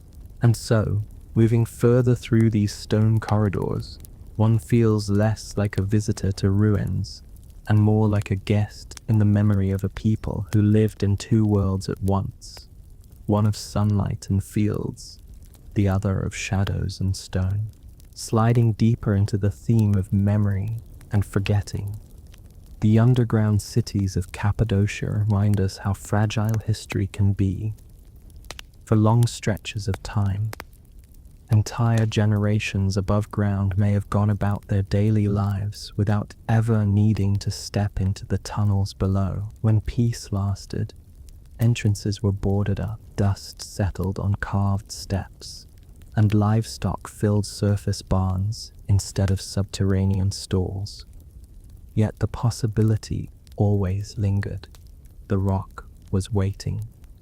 If danger returned, the people knew where to go. The eventual fading of the underground habit was not an abrupt collapse, but a slow drift.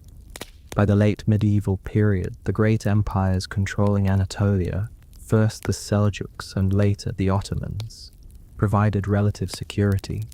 That stability made constant retreats into stone less necessary. People preferred sunlight, fields, and sky. The subterranean world, once essential, became more of an emergency option, then gradually an afterthought. Families converted certain chambers into storage cellars, others simply sealed off entrances, preferring not to dwell on the darker chapters of history. Oral tales preserved the memory, but the urgency was gone. When the rediscoveries of the 20th century startled the modern world, they also startled local villagers, who suddenly found themselves living above architectural wonders. It was not unusual for someone digging a new well or expanding a basement to break into a chamber that extended for hundreds of feet.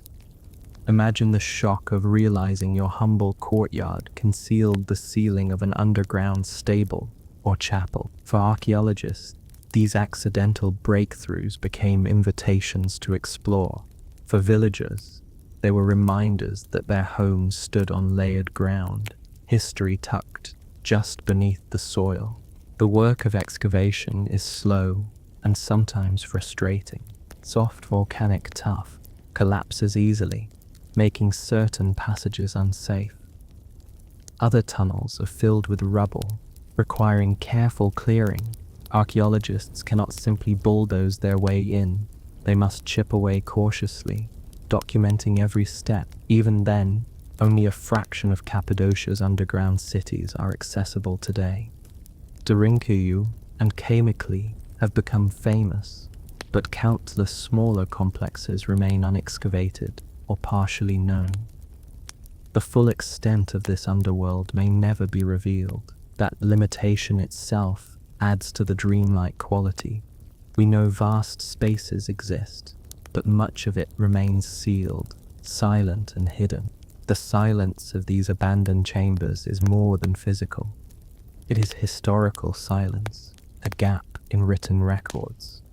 While chroniclers described invasions and empires, few bothered to mention the families huddled underground. For elites, Survival stories of farmers and herders were not worth ink. As a result, the lived experience of Cappadocia's subterranean communities survives, mainly in stone itself. The carved walls, steps, and storage pits are their diaries. Archaeologists read these diaries, but always in fragments. How long did a family stay underground? How did they distribute? What rules governed their time in the dark? These questions are answered only indirectly, through architectural hints. The story is solid yet incomplete, like a book missing its text, but preserving its margins. Even so, the fragments allow glimpses. A chamber with blackened ceilings tells us where cooking fires burned. A row of tethering holes carved into stone pillars shows where animals were tied. Carved crosses signal worship. Large round stones hint at defense. Each detail paints another stroke in the portrait of a community that did not abandon its land, but instead reshaped it.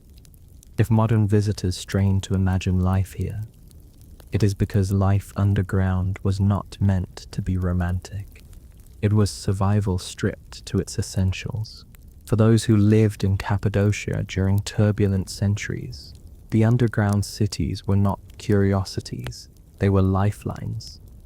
Imagine the sudden alarm of approaching raiders, the scramble to herd animals down narrow passages, the heavy roll of a stone door sealing behind you. The shift from open air to darkness must have been unsettling, yet it was also protective.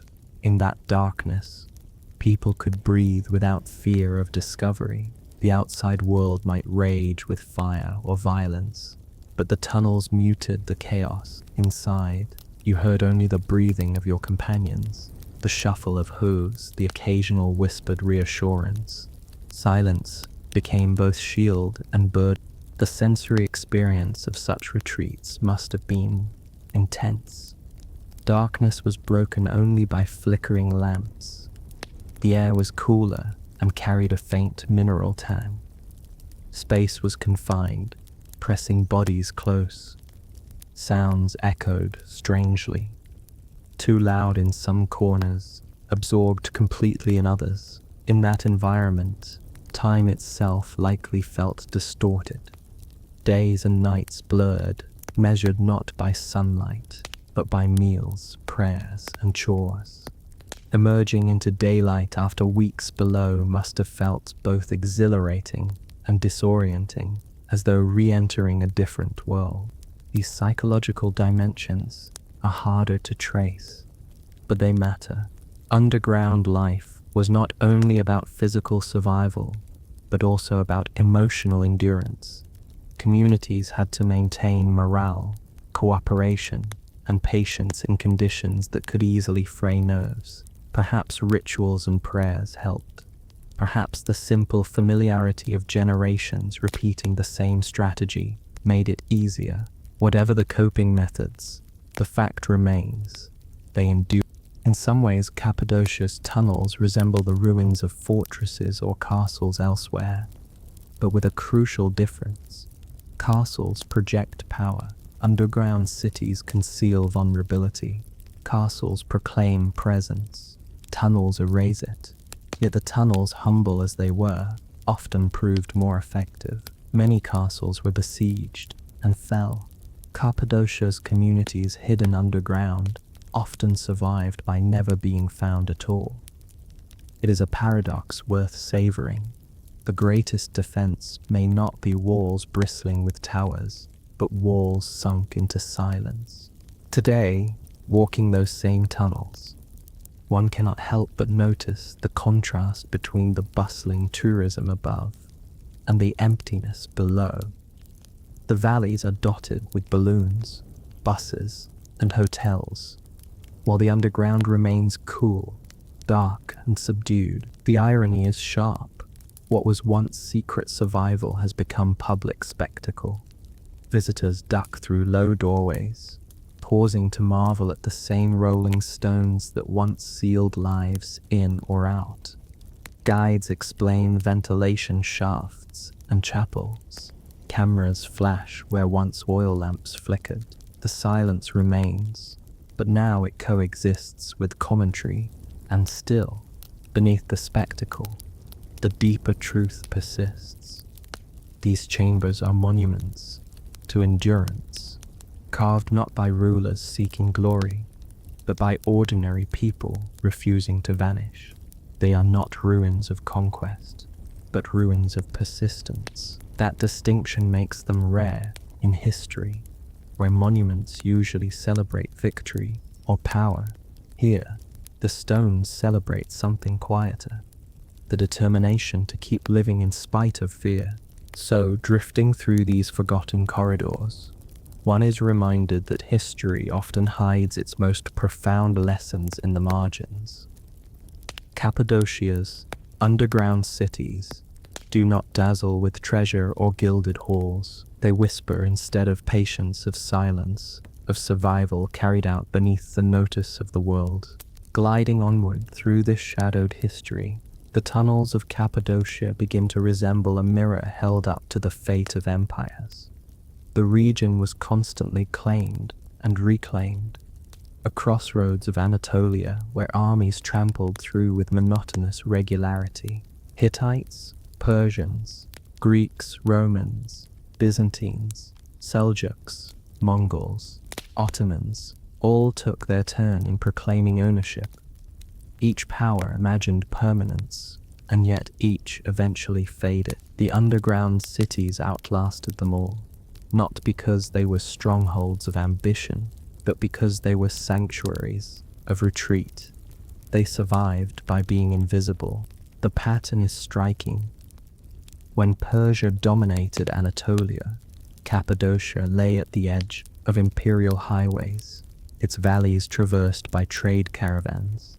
When Alexander the Great swept through, the same valleys watched another conqueror march past.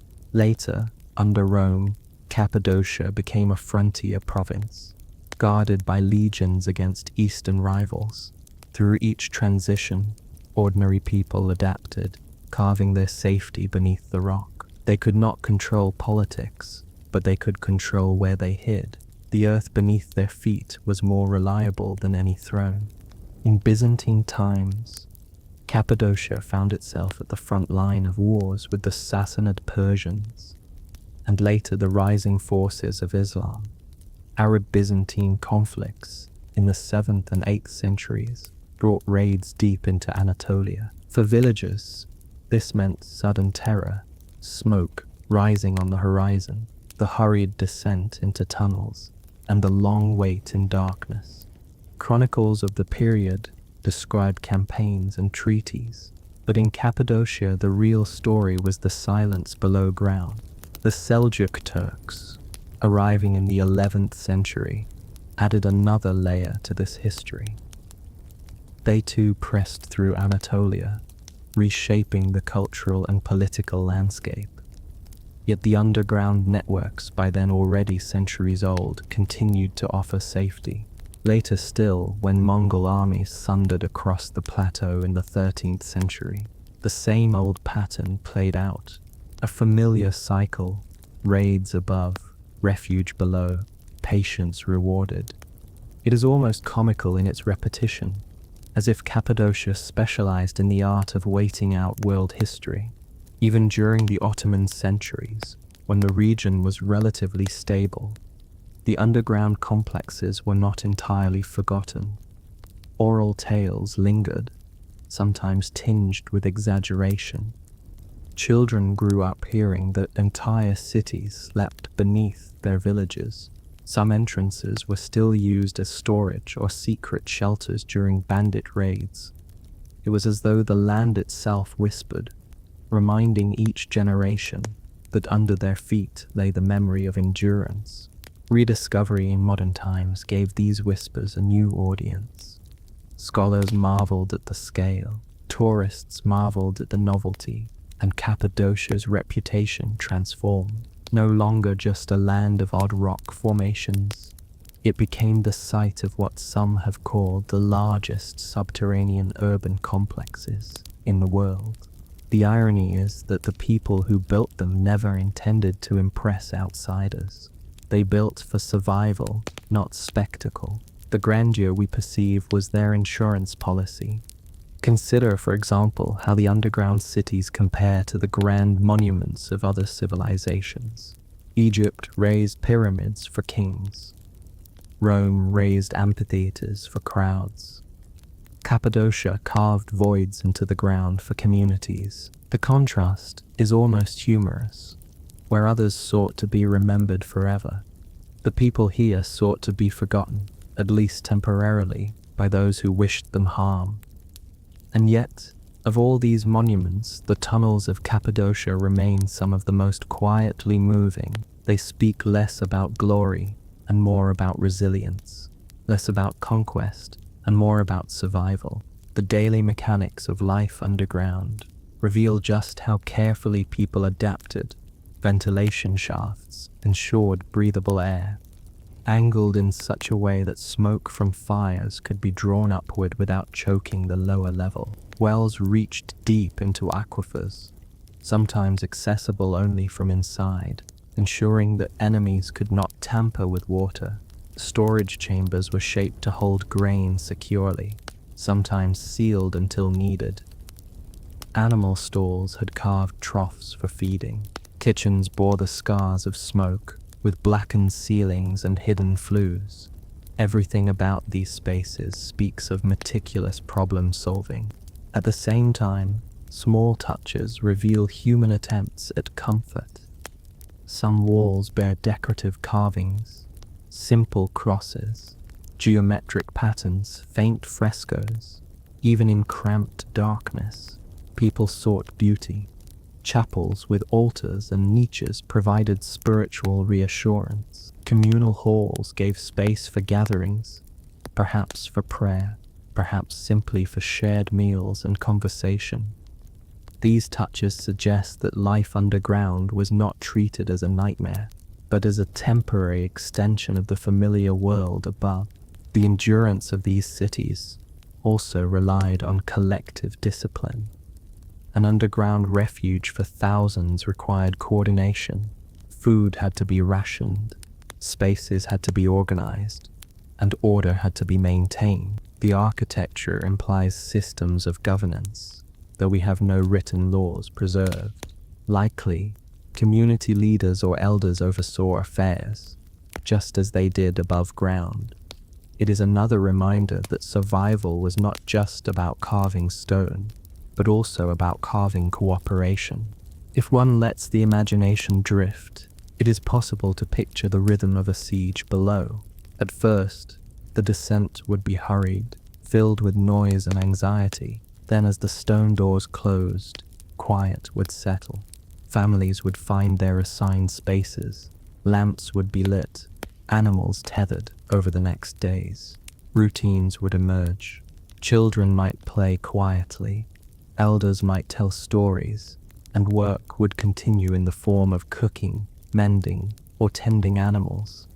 Time would pass in a suspended state, measured less by sun and moon than by the slow depletion of supplies. And finally, when silence above suggested safety, scouts would emerge cautiously, blinking in the bright sun.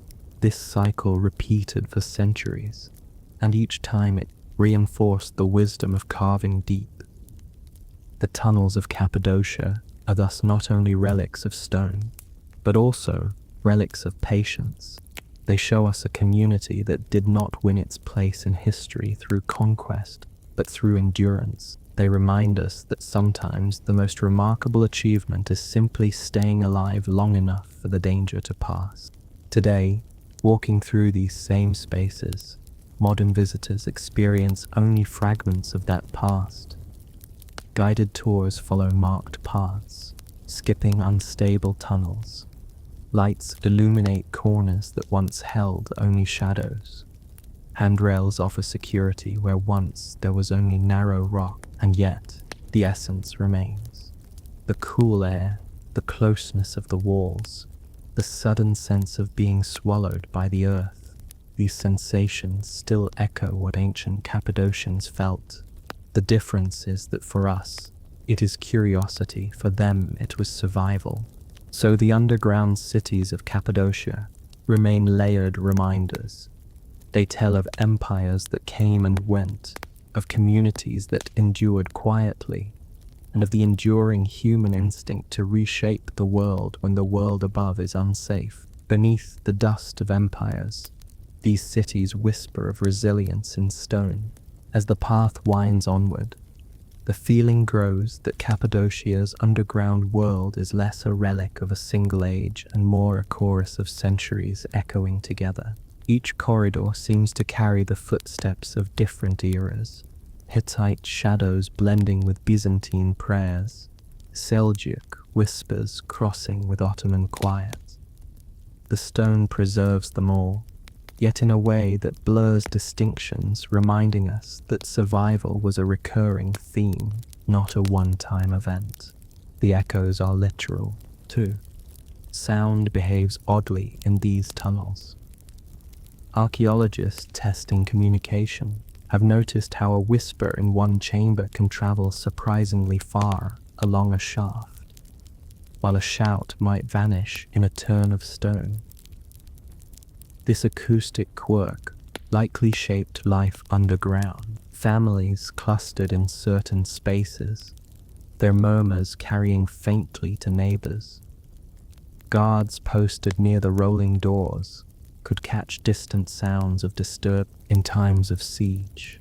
Every footstep or clang of metal might have been magnified into nonsense, forcing residents to listen carefully to the rhythms of the rock. The tunnels also carried echoes of faith. Christian Cappadocians carved chapels underground, not only for necessity but also for continuity. Frescoes have survived in some of these spaces, though most are faded or blackened by smoke. Simple crosses remain, carved into walls, reminders of prayers said quietly in shadow. Above ground, the monasteries and churches of Gorem and other valleys blossomed with vivid art, but below, the chapels offered comfort in stripped-down form. It is tempting to picture these two worlds as parallel sanctuaries, one bright, elaborate, and open to sky, the other hidden, modest, and whispering in stone. Over centuries, as new powers controlled Anatolia, the underground cities retained their utility by refusing to be tied too closely to any one culture. Their architecture was adaptable. A chamber could serve as a stable under one empire, a granary under another, and a chapel later still. The rock itself imposed few restrictions beyond what people chose to carve. That flexibility ensured that even as Cappadocia's political landscape shifted, the underground remained relevant.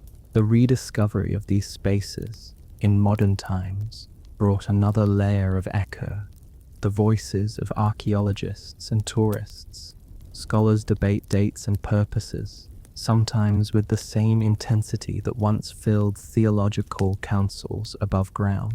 Were some of the tunnels first carved by Phrygians or Hittites? Were they expanded mainly under Byzantine pressures? How extensive were the networks connecting separate cities? Each question stirs arguments, and the stone offers only partial answers. Unlike palaces with inscriptions or temples with dedicatory carvings, the underground cities rarely left explicit messages. Their builders preferred anonymity, their walls inscribed only with the marks of chisels and the smoke of lamps. Tourists, meanwhile, bring new echoes, shuffling shoes, camera clicks, the soft exclamations of those unused to narrow passages. Guides recount the same details again and again: the rolling doors, the depth of Durinkyu, the breadth of Kamakli, the ingenuity of ventilation shafts. Visitors nod, ducking through doorways, half marveling and half uneasy. For many, the thought of living underground for weeks at a time is almost unthinkable. Yet these spaces remind them that comfort is relative, and survival has its own hierarchy of needs. It is easy to forget that Cappadocia's underground cities were not isolated marvels, but part of a broader landscape. The fairy chimneys above, hollowed into homes and chapels, were just as much a part of daily life. In some villages, families lived in cave houses permanently, while keeping the deeper tunnels for emergencies. This created a continuum of rock-cut living, from airy homes with windows to dark passages sealed with stone. The landscape itself became architecture, with the surface and subsurface complementing each other. One of the more intriguing aspects is the way Cappadocians seemed comfortable with liminality, the in-between state of living half above, half below. To outside observers, such a way of life might appear strange or claustrophobic. But for locals, it was simply practical. The same rock that sheltered them from the sun's heat could also shield them from armies. A house was not just a house. It was part of a system of survival. In a sense, the underground cities were extreme extensions of a logic already embedded in daily life.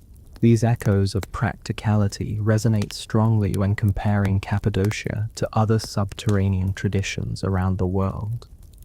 People in Malta dug temples below ground, but for ritual rather than defense.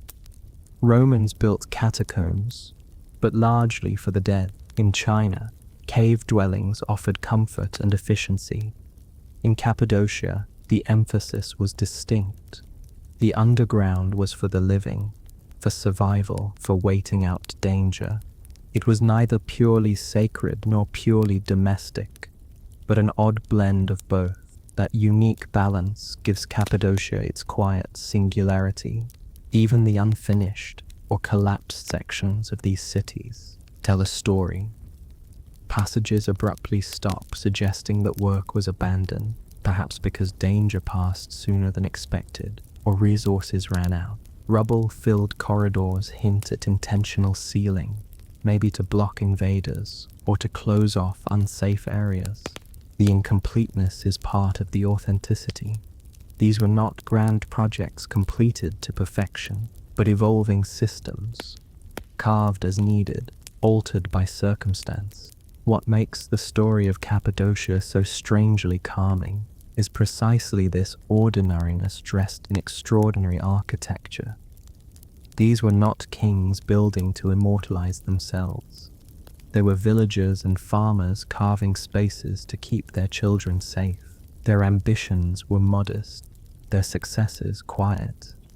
And yet, millennia later, their work inspires awe. Perhaps the lesson hidden in the stone is that even small acts of persistence, repeated over generations, can create legacies more enduring than monuments of conquest. So the echoes linger, footsteps, prayers, whispers, chisels, and now tourists. The stone absorbs them all, blending centuries into a single murmur. And as you drift through these tunnels in thought, the silence becomes a companion rather than an emptiness, a reminder that human history is often carved in quiet persistence rather than loud triumph. Sliding into the final stretch of this journey underground, the impression grows that Cappadocia's tunnels are not so much relics of the past as they are companions to time itself. They were dug for survival, used in fear, forgotten in peace, rediscovered in surprise, and now admired with curiosity. Through each phase, they have absorbed silence as their primary inhabitant. Silence of people waiting, silence of centuries when no one entered, silence of visitors lowering their voices instinctively, as though the stones themselves requested hush. But stillness is deceptive though, because beneath it lies the record of countless lives. Archaeologists describe the underground cities in practical terms: the depth of Drenkayu, the width of Kaymakli, the ventilation shafts, the rolling doors. But if you step back and let imagination soften those measurements, you begin to see the humanity behind them. You see parents coaxing children through narrow corridors, promising safety. You see farmers carrying sacks of grain down staircases, each step echoing. You see monks carving a simple cross into a wall, not for grandeur, but for comfort. These are not ruins of kings, but imprints of ordinary persistence. The stillness also invites comparison to the surface world. Above ground, Cappadocia dazzles with its fairy chimneys, valleys, and painted churches. The light is sharp, the colors bright, the vistas wide. Below ground, everything is the opposite. Narrow, dim, muted, subdued, and yet the two belong together. The underground exists because the surface could not always be trusted. The valleys offered beauty, but also vulnerability. The tunnels offered none of the beauty, but all of the safety. Together, they formed a dual existence, a yin and yang of survival. Even today, this duality persists in modern Cappadocia. Tourists ride hot air balloons above the valleys in the morning, gazing down at fairy chimneys glowing in the dawn. In the afternoon, those same tourists duck their heads to descend into tunnels carved centuries ago, marveling at darkness. The contrast is almost theatrical, as if the region insists on showing both faces, the open and the hidden, the sunlit and the shadowed. The persistence of the underground cities also forces us to rethink what counts as monumental. In most histories, monuments are tall, visible, declarative. They are meant to shout. Cappadocia's monuments whisper. Instead, they hide, waiting to be stumbled upon, preferring to remain unnoticed by enemies. They succeed not by being admired, but by being overlooked. And yet, ironically, that very strategy has ensured their survival. Towers crumble when armies tear them down. Hidden tunnels endure because armies never saw them fully. In that sense, Cappadocia's monuments may be among the most successful in human history, still standing, still functional, long after the empires that surrounded them have become footnotes. One of the calming lessons in this story is the reminder that human survival often depends less on boldness than on patience.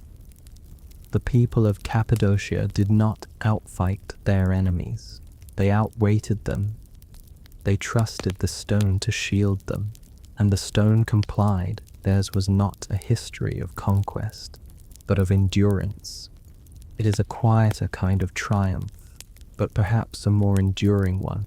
Walking through the tunnels now, the atmosphere is paradoxical. On the one hand, the spaces are crowded with tourists and lit by electric bulbs. On the other, the old hush lingers, stubborn and weighty. The air is cool, the walls close, the ceilings low. At every turn, the stone doors, the narrow passages, the blackened ceilings remind you that you are standing in a place where generations once whispered their way through fear. You cannot help but feel their presence and absence. The story of Cappadocia's underground cities closes without a grand finale, because that is how the cities themselves lived, without drama, without spectacle, always ready to be used again if needed, always content to wait. And perhaps that is the truest legacy, a monument to the human instinct to endure, carved not upward into the sky, but downward into shadow. The weight of stillness remains. The tunnels breathe softly with echoes of patience, and in that patience lies the strange, quiet grandeur of Cappadocia cities beneath the earth, carved not to impress, but simply to let life go on. May this story settle in your heart like a whisper, and may your dreams be calm and kind. Good night.